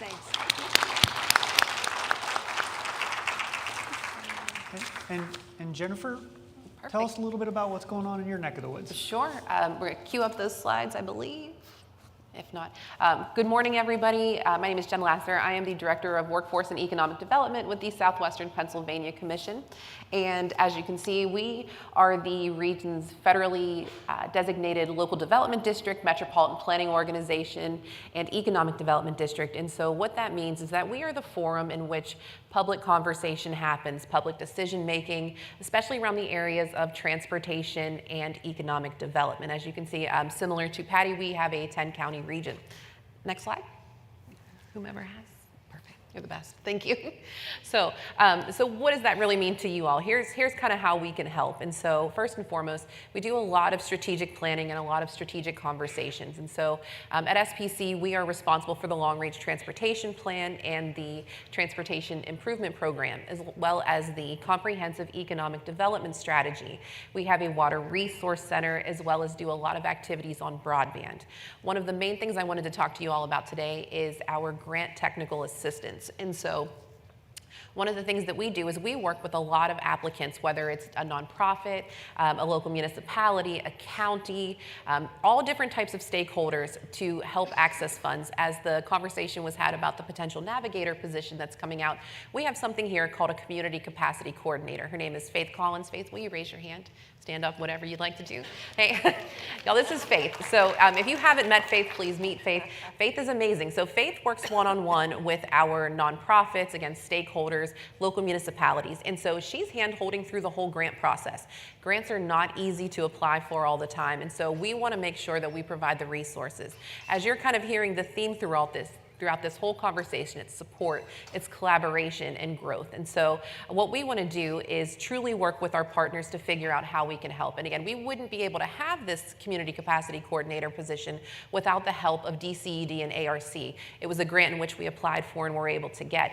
Because of this role, we've been able to help 4 to 5 times the amount of organizations that we've been able to help in prior years access funding. As you're hearing all the different Power Awards, Inspire Awards, Economic Development Administration Awards, we're able to assist those type of organizations. And finally, one of the other things that we do I'd love for you all to know about is small business services in terms of our Partnership for Regional Economic Performance program. Again, that is a DCED and ARC sponsored program. I have the pleasure of working with Jen Lynch. If you haven't met Jen, she is in the audience, and she is an amazing person to work with. I work with her on area development as well. And basically what this program does is it provides small business resources. So within SPC, we have programs that can help an individual start to export their product overseas or out of the country. Maybe they manufacture something, somebody that can handhold through that whole process. We do small business lending. We also have the ability to do procurement through, again, with the thanks to JARI, helping individuals that may want to start selling their goods and services to the federal and state marketplace. And more importantly, if you were any type of small business that maybe wanted to get started, if you wanted to create a business plan, the whole point of all of the PrEP network is we are here to connect that business to resources. It should not be difficult. We want it to be very easy for businesses to be created, to be supported here in the Commonwealth. And this program, there is a robust network of small business development centers, economic development organizations, workforce development boards, not only just in the audience, but in our region that truly can help. So the whole point of kind of what I'm getting at is that if you're not sure where to start, give us a call. We'll connect you to the right person. We want those resources to be so readily available to you and it not to be difficult. Next slide. One more back. Thank you. And going back to kind of what we're hearing here in southwestern Pennsylvania, there are a tremendous amount of conversations going on right now. Lots of strategic planning. I have to say the IWG did an amazing job recently. I see Betty in the audience, where they were speaking to our coal-impacted communities. They took the time to have these listening sessions where they wanted to find out what was going on in the community, what are their challenges, what are their opportunities, and truly to get an idea of what those needs are, that so communities could have programs put in place that can assist them with whatever those challenges are going to be. So going back to kind of the original point, people are listening. So please make sure that you're getting your voice out there, getting what your challenges are, what those opportunities are, and because those dollars are available. And so dollars are also being awarded, as you heard, all the amazing power grants. We have multiple area development grants that have been funded. I see some of our awardees in the audience. We've had just in the backyard right here, a local union 354 had an area development project, a workforce project to help individuals get trained. The Southwestern New Economy Collaborative, which we're part of, and United Mine Workers Career Center is part of, and quite a few others in the audience, a $62 million EDA Build Back Better Coal Communities Challenge grant that we want to expand the robotics industry here in southwestern Pennsylvania. And the whole goal of this is to help businesses stay rooted, create new businesses, and create family-sustaining wages and job opportunities for individuals in our community, with a very strong focus on rural and urban equity. So these dollars are being awarded. So what I want to remind everybody is continue to apply, continue to get out there. And in addition, those resources are available. As I mentioned, we're a local development district. This is what we're here to do. This is what many of us in the audience and up on stage here, we're here to be a resource to you. If you're not sure where to start with us. That is what we're here to do. The folks that are in the LDD network, would you mind raising your hand? Perfect. Just like myself, again, we're here to help organizations. And so let us be that concierge style service, that resource to get you where you need to go. And finally, through those conversations, I can't stress this enough, talk about what your challenges are, because if we don't know what they are, we can't create programs to help mitigate and solve that. Some of the things that we're hearing is we don't even know where to start. Okay, so that means that programs need to be created to kind of handhold that whole process. We don't even know where to look for funding. Great, we need to figure the best way to do that. One challenge that has increasingly come apart is capacity. We're such a small organization, we just don't simply have the time or staff to go after these fundings, or we don't feel we're competitive. These are the type of things that we need to see. People like Faith, myself, let's find a way to get you partnered up with other organizations that can increase that capacity. Sometimes there's a challenge of match. JTF was mentioned earlier, and I was so great. I just had a chance to meet them in person. There were resources out there to help you find match. There's private resources, there's partnerships, et cetera. But again, some of these grants have somewhere between a 20 and 70% match rate. That's difficult for organizations. So we need to help find out how we can be of service, programs we can put in place. But the whole theme of all this is let us know how we can help, and let us know, more importantly, how we can connect you to those resources. And those of you that are new to Southwestern Pennsylvania, welcome. And those of you that are from here, nice to see y'all. Great. So we're going to just do one follow-up question because we're a little short on time. And so first I want to come to you, Patty. Is there anything else you'd just like to go a little bit deeper on? So I think I would like to clarify something. The last panel said, go to the IWG, go to Governor Josh Shapiro. You just heard the three of us say, come to us. I want everyone to know that there is no wrong door, right? We have the knowledge within us to know who does what and when we need help. So feel free to reach out to any one of us if you need help. And I also, and I'm not saying this to earn brownie points because I don't believe they're in the room right now anyway, but when we have a prospect, the secretaries from the Pennsylvania Department of Community and Economic Development have been on calls with us this week. Secretary Seiger has been on calls and visits. Secretary Regley was just on the phone when I was talking about that prospect that I couldn't name. We know how to get all the right people involved to get these things across the finish line. So, great. No wrong door. Love it. Linda? My last word would be just to say, don't forget about advocating for what you want and what you need, and make sure that you make it known to all of your, all of the support system out there to make sure people are on your team. Love it. That sounds great. Jen? And kind of a combination of the two, look for the helpers. We're the helpers. Again, as Patty mentioned, we're all talking to each other on a very frequent basis. Let us know what you're looking for, and please know that there is no wrong way or wrong person to talk to. We all speak to each other, and again, the theme of collaboration, growth, and kind of the phoenix rising through the ashes is what we all have in mind here. So thank you. Thanks so much. So before we conclude, I just wanted to summarize just a few opportunities and tips we heard. We heard that philanthropy can help. We heard that there's no wrong door. We heard that collaboration is a key ingredient. There's already some success stories, but hopefully more in the pipeline. So that's pretty exciting. Certainly you can come to us. You can come to any regional players, the LDDs, et cetera. Also, the rapid response team that Ali Zaidi announced today, dedicated specifically to Pennsylvania, that will be available to you as a resource and as a connector to all the federal agencies. We know the state is here. We had the governor this morning, so we know this is on their minds as well, and we can make those connections too. So, please do reach out. We'd love to hear what your challenge is, or maybe if you have a project or an idea, how we can help actually provide some forward momentum there. So please do feel free to reach out. With that, let's thank our panel one more time. And you all can, next, just before our lunch break, I'd like to invite someone from the board for the college to come up and just say a few welcoming remarks before we break for lunch. So, thank you.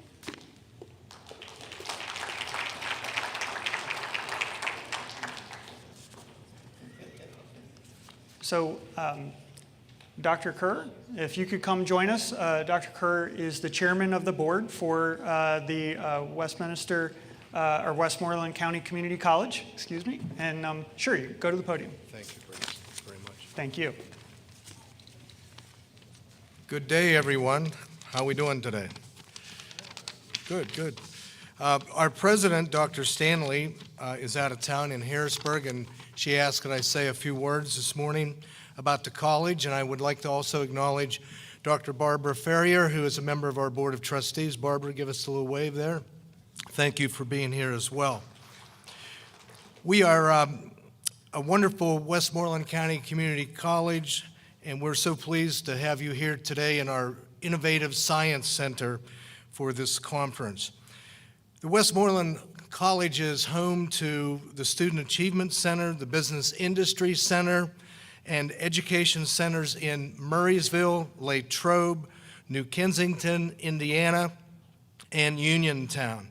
We have a public safety training center in South Huntington Township, and that serves as a training ground for the region's firefighters, law enforcement officers, and also emergency medical service personnel. We also have the Advanced Technology Center at the RIDC Westmoreland complex in Mount Pleasant, and it offers credit programs, contract training, continuing education for industrial technology and manufacturing occupations.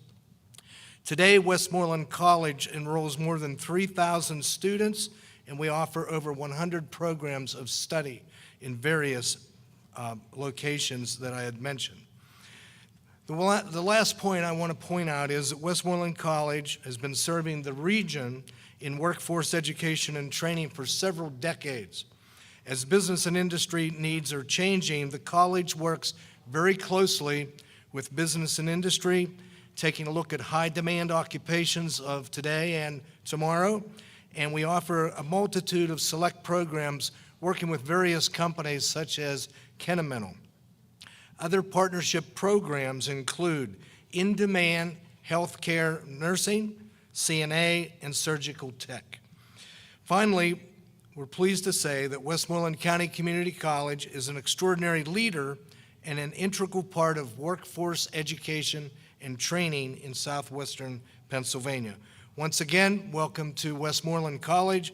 Enjoy your day. It's been a great conference so far. We're looking forward now to the breakout sessions after you enjoy lunch. Thank you. Thank you, Dr. Kerr. All right, and that brings us to our lunch break. We're running a little bit behind, so please grab a quick bite to eat and reconvene at 12:15 for the next panel. Thank you.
For so long, our communities have been dealing with the legacy impacts of pollution from historic oil and gas development and mining.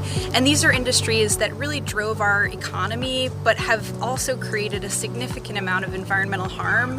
And we've never had the kind of investment that we now have through the bipartisan infrastructure law to really come together as a community of workers, of unions, of environmentalists, and community members to really address this historic problem.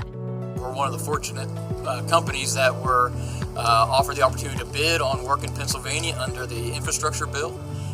We received some of the work, and it is game-changing for us. My company is small. We have 25 employees right now, and we believe that this funding under the Biden administration, under Madam Secretary Holland, is going to be huge for our company long term. We've already been able to increase our wages for our employees, almost double what they used to be.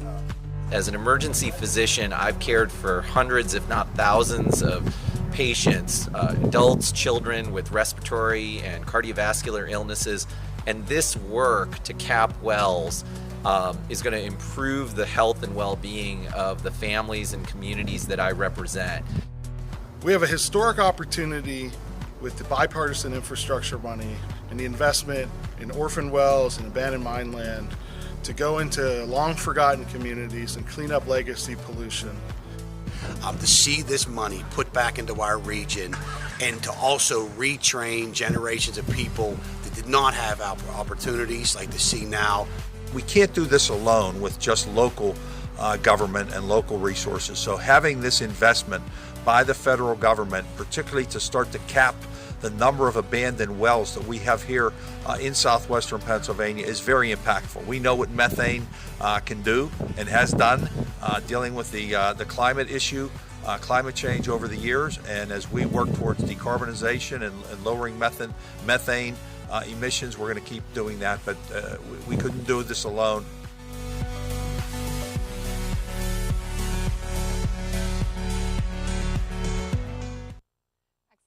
Everyone, and thank you for joining us. My name is Kennedy Odell, and I'm Senator Casey's Appropriations and Economic Development Director.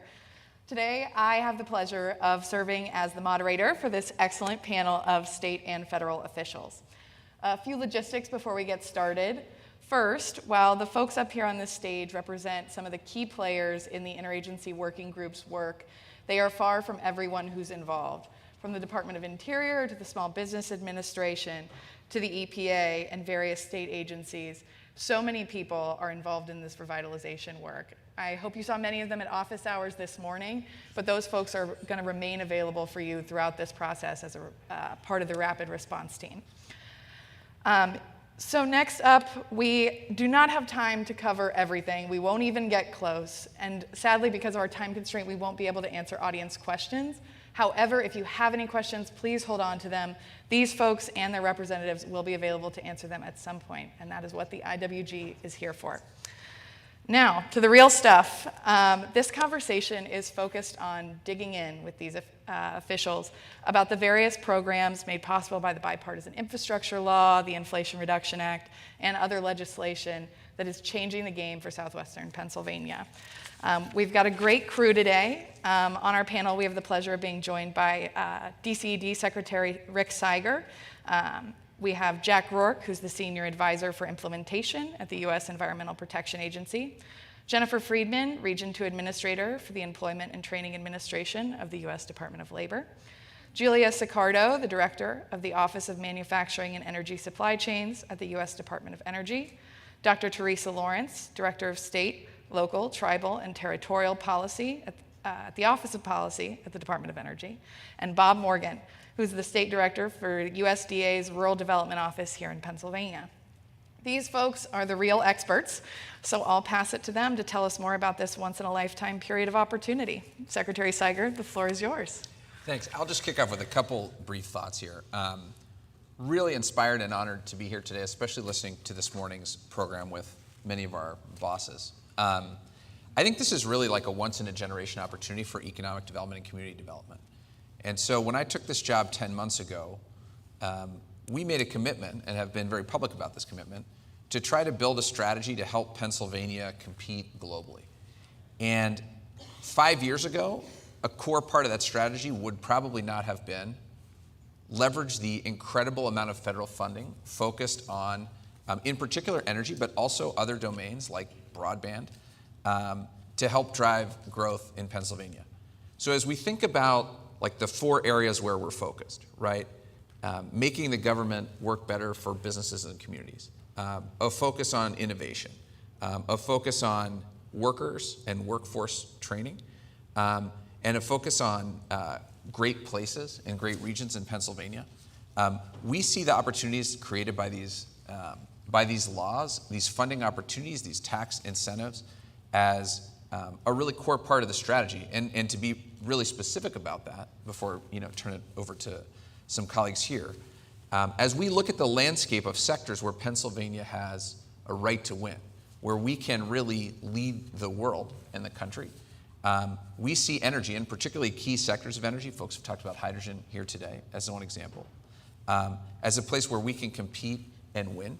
And that is really enabled both by our enormous assets that we already have. I want to give ourselves some credit, but certainly also by this massive additional set of investments by the federal government. Really looking forward to the conversation. Thanks.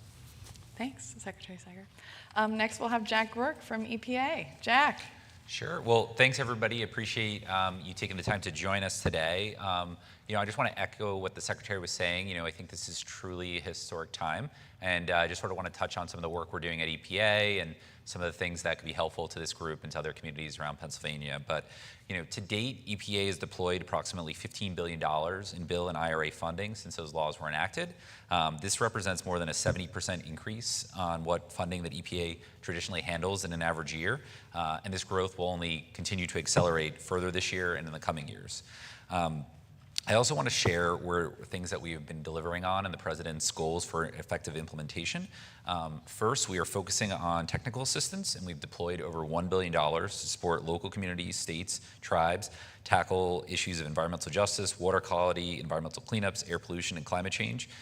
One of our goals at EPA is to really help the communities that have been traditionally left behind and haven't benefited from federal funding. So there's a number of different technical assistance opportunities, a lot more information out there. Happy to talk to folks and make sure they're connected with those resources. In addition, we currently have $32 billion in competitive grants that are either open or under review right now. These are awards that we will make next year and will significantly accelerate progress towards reducing emissions by over 50% by 2030. Just a few quick updates on competitions that we recently closed on. We recently closed our $27 billion Greenhouse Gas Reduction Fund program. We're in the process of reviewing applications with expectation to make awards next year. In the coming weeks, we plan to open applications for environmental justice community change grants, Class 6 implementation grants, and funding to address air pollution in schools. We've continued to hire up and prepare for this incoming funding, and we've also awarded SRF water capitalization grants to all 50 states and territories. So a lot of exciting work is happening. I'm happy to get into this more later, but just want to really double down that it's a historic time, a lot of new funding that pluses up our existing programs at EPA, as well as new programs that you might not traditionally associate with EPA for funding for climate pollution reduction, greenhouse gas emissions, creating clean energy jobs. So highly recommend that you take advantage of these opportunities. Thank you. Yeah, that was $32 billion with a B, which I think we talk about such big numbers all the time that I think the fact that we're talking about $32 billion from one agency, we shouldn't let that get lost. And that's money for cleaner, greener, safer communities. Thanks, Jack. I'll pass it over to you, Jennifer. Thank you. So the U.S. Department of Labor, Employment and Training Administration, and I'm in a unique position because I don't have as much money as we're all talking about. I don't have the $32 billion. What we have here, we fund is training. So we fund the infrastructure of the people. So we are really, focused on making sure that all the money we've been talking about all morning, what do you need? What's the one piece? Workers, and helping states and locals. We say we federal and state, but we also add the local partnership. Think of that three-legged stool. So Employment and Training Administration, we fund states who fund local areas to do workforce development. We also have competitive grants targeted to certain areas where we need training. Here in Westmoreland County, we have what we call, PA Career Links or American Job Centers, which is I mapped it a 3-minute walk away as a comprehensive job center that has training dollars, free public training dollars. We often said we're the best kept secret, the public workforce system.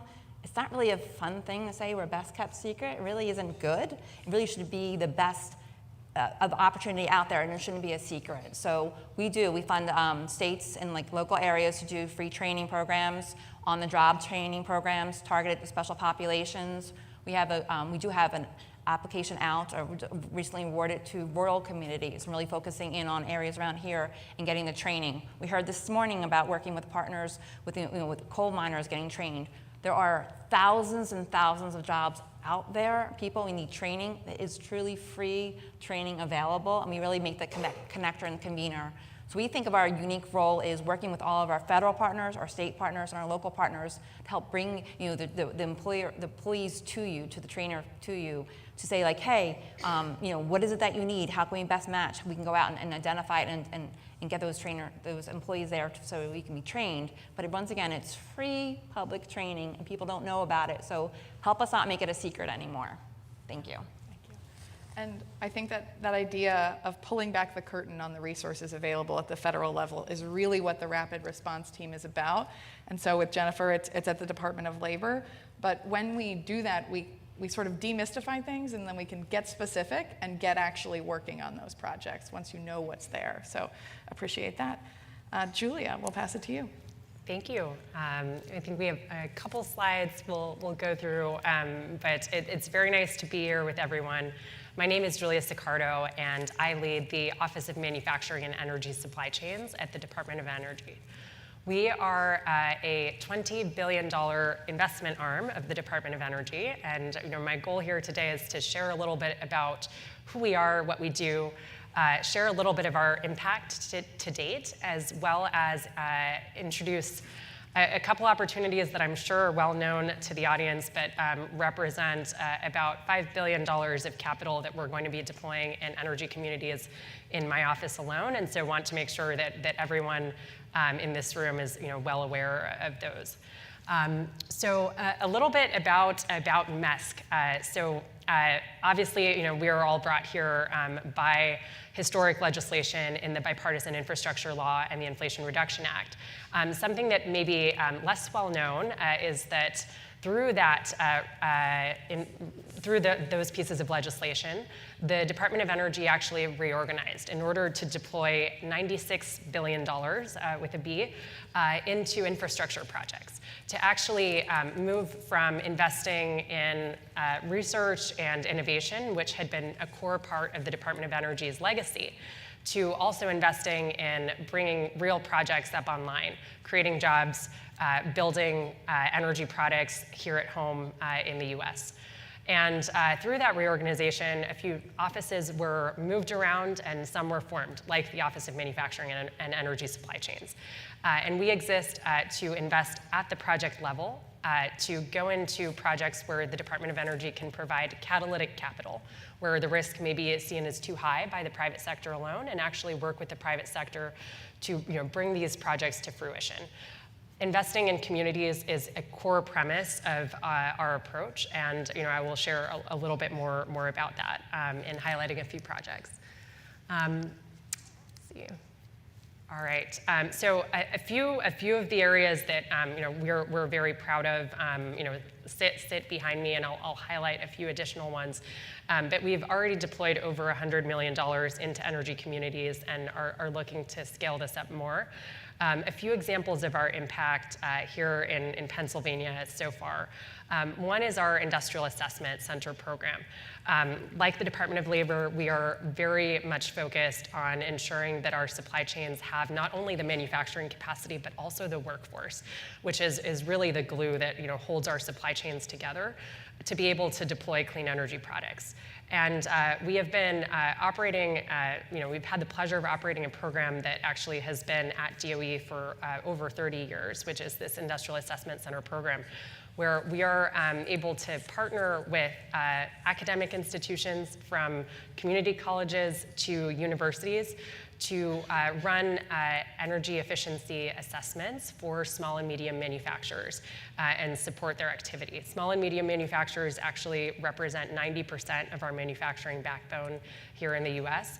And unfortunately, they often lag some of the leading manufacturing centers by over 60% in efficiency. So through this program, we're able to support not only American manufacturing industry, but also train our students to be able to participate in that workforce for the future. And we're very excited that Lehigh University here in Bethlehem, Pennsylvania, is actually our Mid-Atlantic Center of Excellence for that program. And look forward to further collaboration through that. I will also briefly highlight, we are pleased that the state of Pennsylvania has been a recipient of our State Manufacturing Leadership Award as well with the Smart PA program, and know that there are very many of the core groups here in the room that make that team possible, from the United Steelworkers to the Eastern Minority Supplier Development Council, as well as Reimagine Appalachia. And we look forward to the benefit that that group will provide, impacting directly over 1,400 small and medium manufacturers in the region. So lots of impact to celebrate. I will just briefly highlight two big programs that we have going on. The State Manufacturing and Advanced Recycling project, that is a grant program that represents $750 million focused directly in energy communities. These grants exist to fund projects that are either building new plants or retrofitting existing plants that are manufacturing energy products. We have recently closed a first round of $350 million. We are going to be doing another round of $400 million in 2024, so please watch that space. And then last but certainly not least, a hugely important program, our 48C tax credit, which is a $10 billion program, 40% of which is earmarked directly for energy communities.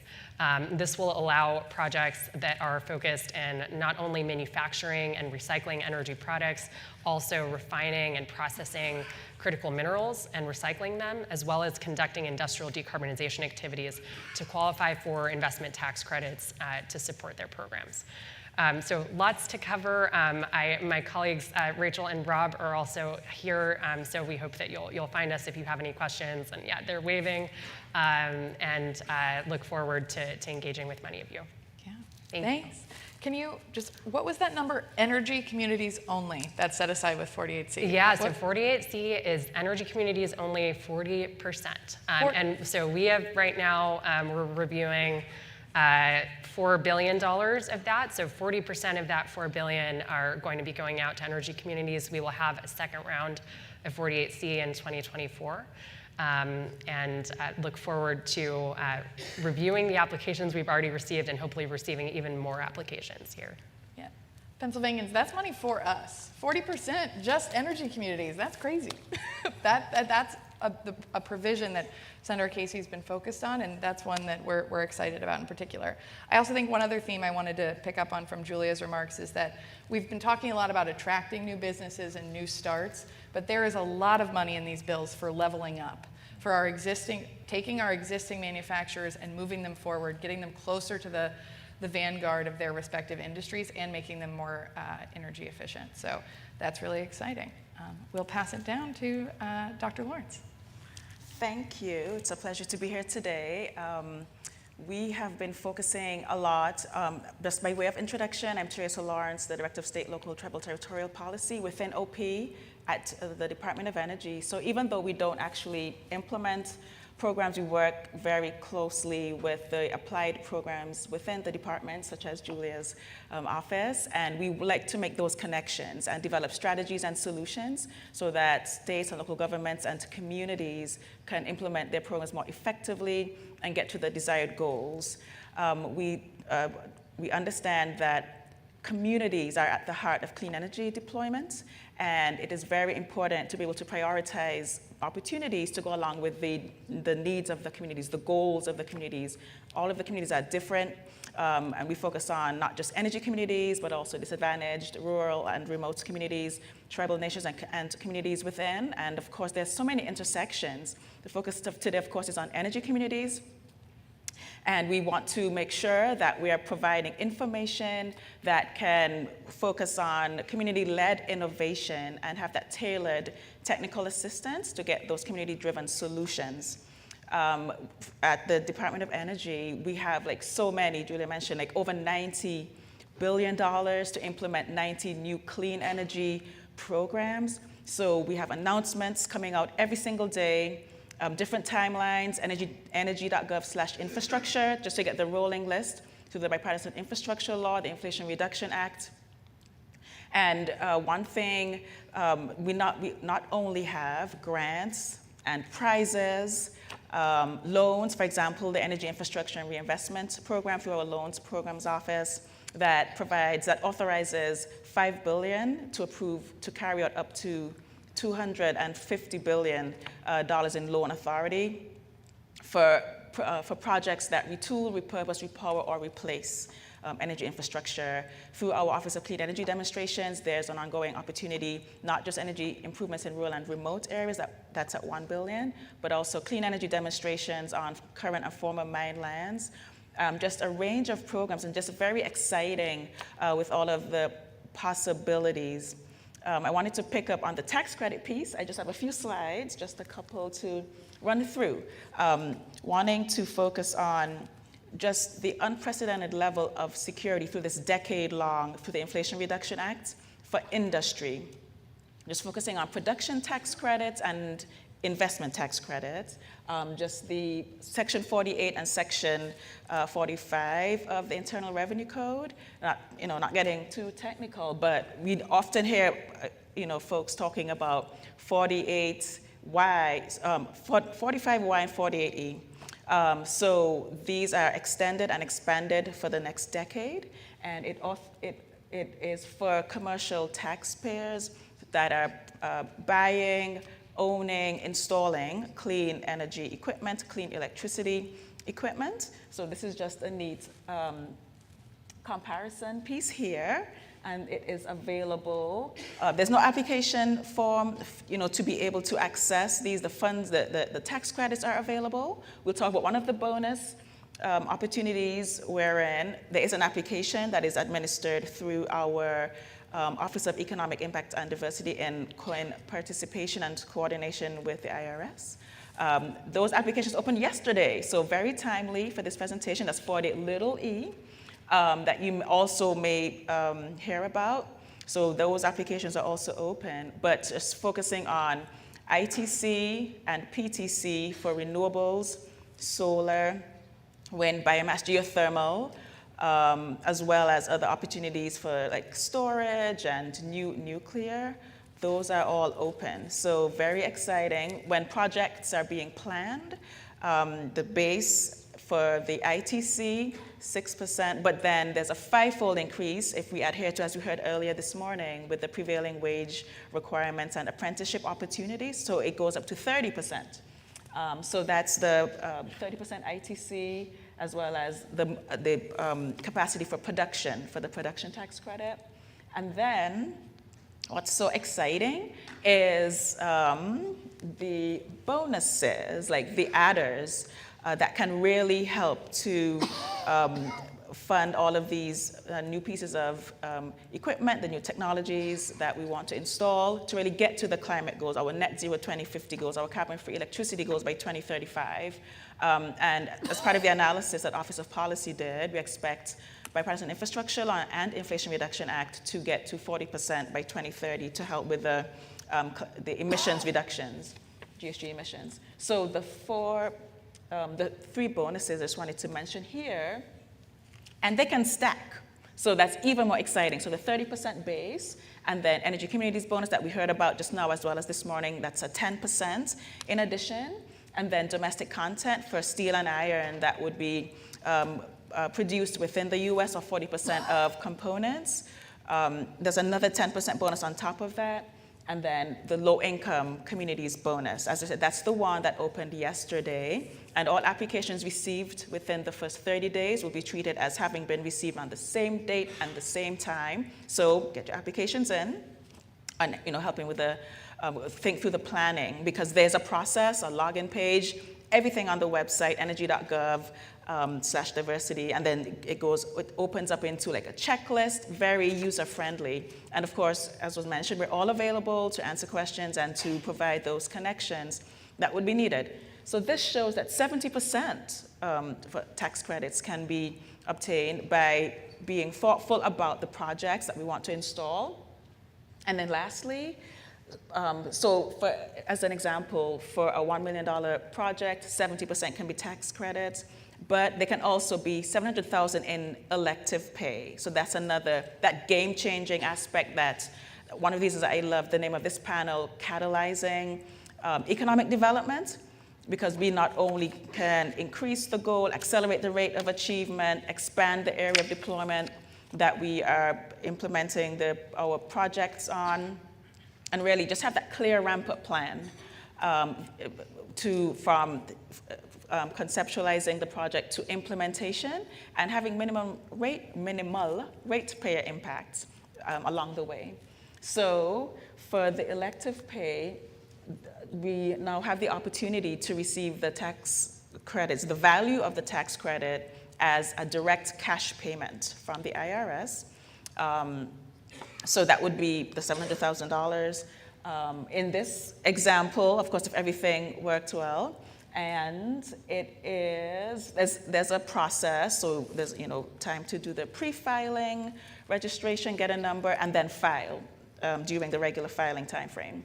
So this is just what we wanted to share, just having all of these great opportunities. And then I think, not to forget about the consumer tax credits for homeowners like in these communities, just the regular 30% consumer residential clean electricity, clean energy credit for home upgrades, windows, doors, insulation, that type of thing, installing solar on your home, all of these. This is also on the website with very specific HVAC, insulation, those types of things. So just the potential, such an exciting time, and we're very happy to be able to be a part of this moment. So with that, I'll pass it on. Thank you. Thanks. And if the word tax credit makes your palms sweat like me, there are plenty of people who can walk through this about your specific project and can talk you through it. These charts are helpful and they're meant to give you a guide, a reference, but they are not all that exists as you're moving through these projects. When Patty Horvatich and Jennifer Lasser and those folks were up here, they are those resources who can help get you to who you need to be with on certain projects and keep talking through those things. So thank you, Dr. Lawrence. And Bob, rounding us out here, Okay, pass excellent. it to you. Well, my name is Bob Morgan. I'm State Director of USDA Rural Development. And essentially, we're the economic development agency for rural America. In Pennsylvania, 25% of our population lives in rural areas. So it's 3.25 million people. Aside from the major metropolitan areas that we could name, there are about 7 or 8 of them. The rest of us all live in rural America, and rural America is a place where you look out your window and you can't necessarily see in your neighbor's window. So we're a little further apart. There are little opportunities there that cause us to have a different lifestyle. But you've heard a lot about how these investments are going to change your communities. Think of us as the people that are going to help those changes. We do loan and grant programs, and we have over 70 different programs that are available to rural communities, but I just want to concentrate on 5 of them, if I might. They're the major ones. We have energy programs that are available to farmers and small business owners in rural communities that allow them to get a grant to change the way they generate electricity or maybe handle animal waste as a way of generating energy. So that's the REAP program, the Rural Energy for America program. We also have water and environmental programs. And they're very important. We can help you put in a municipal water system. We can help you design and implement a water treatment system or upgrade a water treatment system. And those are hugely important. I think that, oftentimes, I've lived in a rural community, but a rural community that has had utility providing water and a sewer system that was installed about 40, 50 years ago. And those things really make a difference between what type of rural community you live in. If you have those kind of services where you're not the person responsible for, you know, what do I do when the pump goes out, you know, that's a whole different story. And when you go to sell the home, it's probably a little bit more attractive to the buyer, somebody like me who doesn't want to be, you know, involved in replacing the pump and things like that.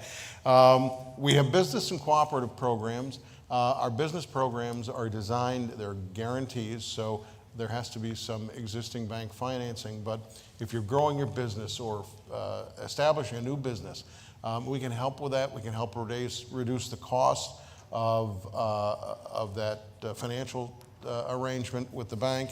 And we also do community programs. Community programs may help you build a new municipal building or a new fire department, or most importantly, the thing that's pretty expensive, the equipment that goes into the fire department, or ambulances, things of that nature. What we're hearing about is that, you know, we're going to go from, you know, hopefully a population drain to a people moving into our communities and expanding our communities. They're still going to be rural in nature, but there may be more people around. And our fifth program that's most important is our single-family housing program. We do direct lending and we do also guaranteed lending for single-family housing. The question you should ask is, how are you doing at your job? Well, over the last 3 years during the Biden administration, we've invested $2 billion in Pennsylvania's economy. We have done 17% of that $2 billion, or about $340 million, has been in business investments. 10% of it has been in community facility projects. So like I said, those fire trucks, those ambulances, those maybe schools or municipal buildings. About $50 million has gone into the water and environmental programs, but the big player, as far as that goes, is $1.3 billion in single-family housing financing.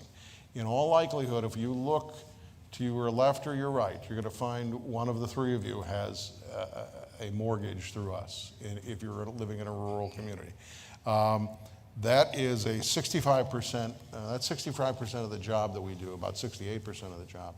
And we have had the opportunity in Fayette County to literally help be part of a project that has built a neighborhood where one didn't exist. There's 10 new homes in a small community that have been built from the ground up, and we were a part of that. Our number of transactions are pretty high because, you know, the 1.3 billion, in order to get to $1.3 billion, we're not selling $1 million homes, okay? We're selling, you know, $150,000 homes or $200,000 homes. So that $2 billion represents over 10,000 different transactions.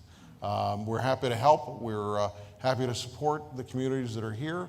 And we have 65 employees in the USDA rural development system. We're here to help you. We can't fill out the application for you, but we can certainly advise you how to get it done. And actually some of our friends and partners of the LDDs might also be people that might be able to help you get through the application process as well. It's not difficult. It's just you know, you need some information to be able to give us to establish the process. So. Okay, thanks, Bob. We're coming up on time, so I'll just close it out here by saying that Senator Casey often talks about we passed the bills, now we're entering the period where we're delivering the bills. And all these folks and the rapid response team are here to deliver this bill for Southwest Pennsylvania, all of these pieces of legislation. So we really appreciate you all making time, and we'll take a 15-minute break and then we'll head on out for breakout sessions. Thank you.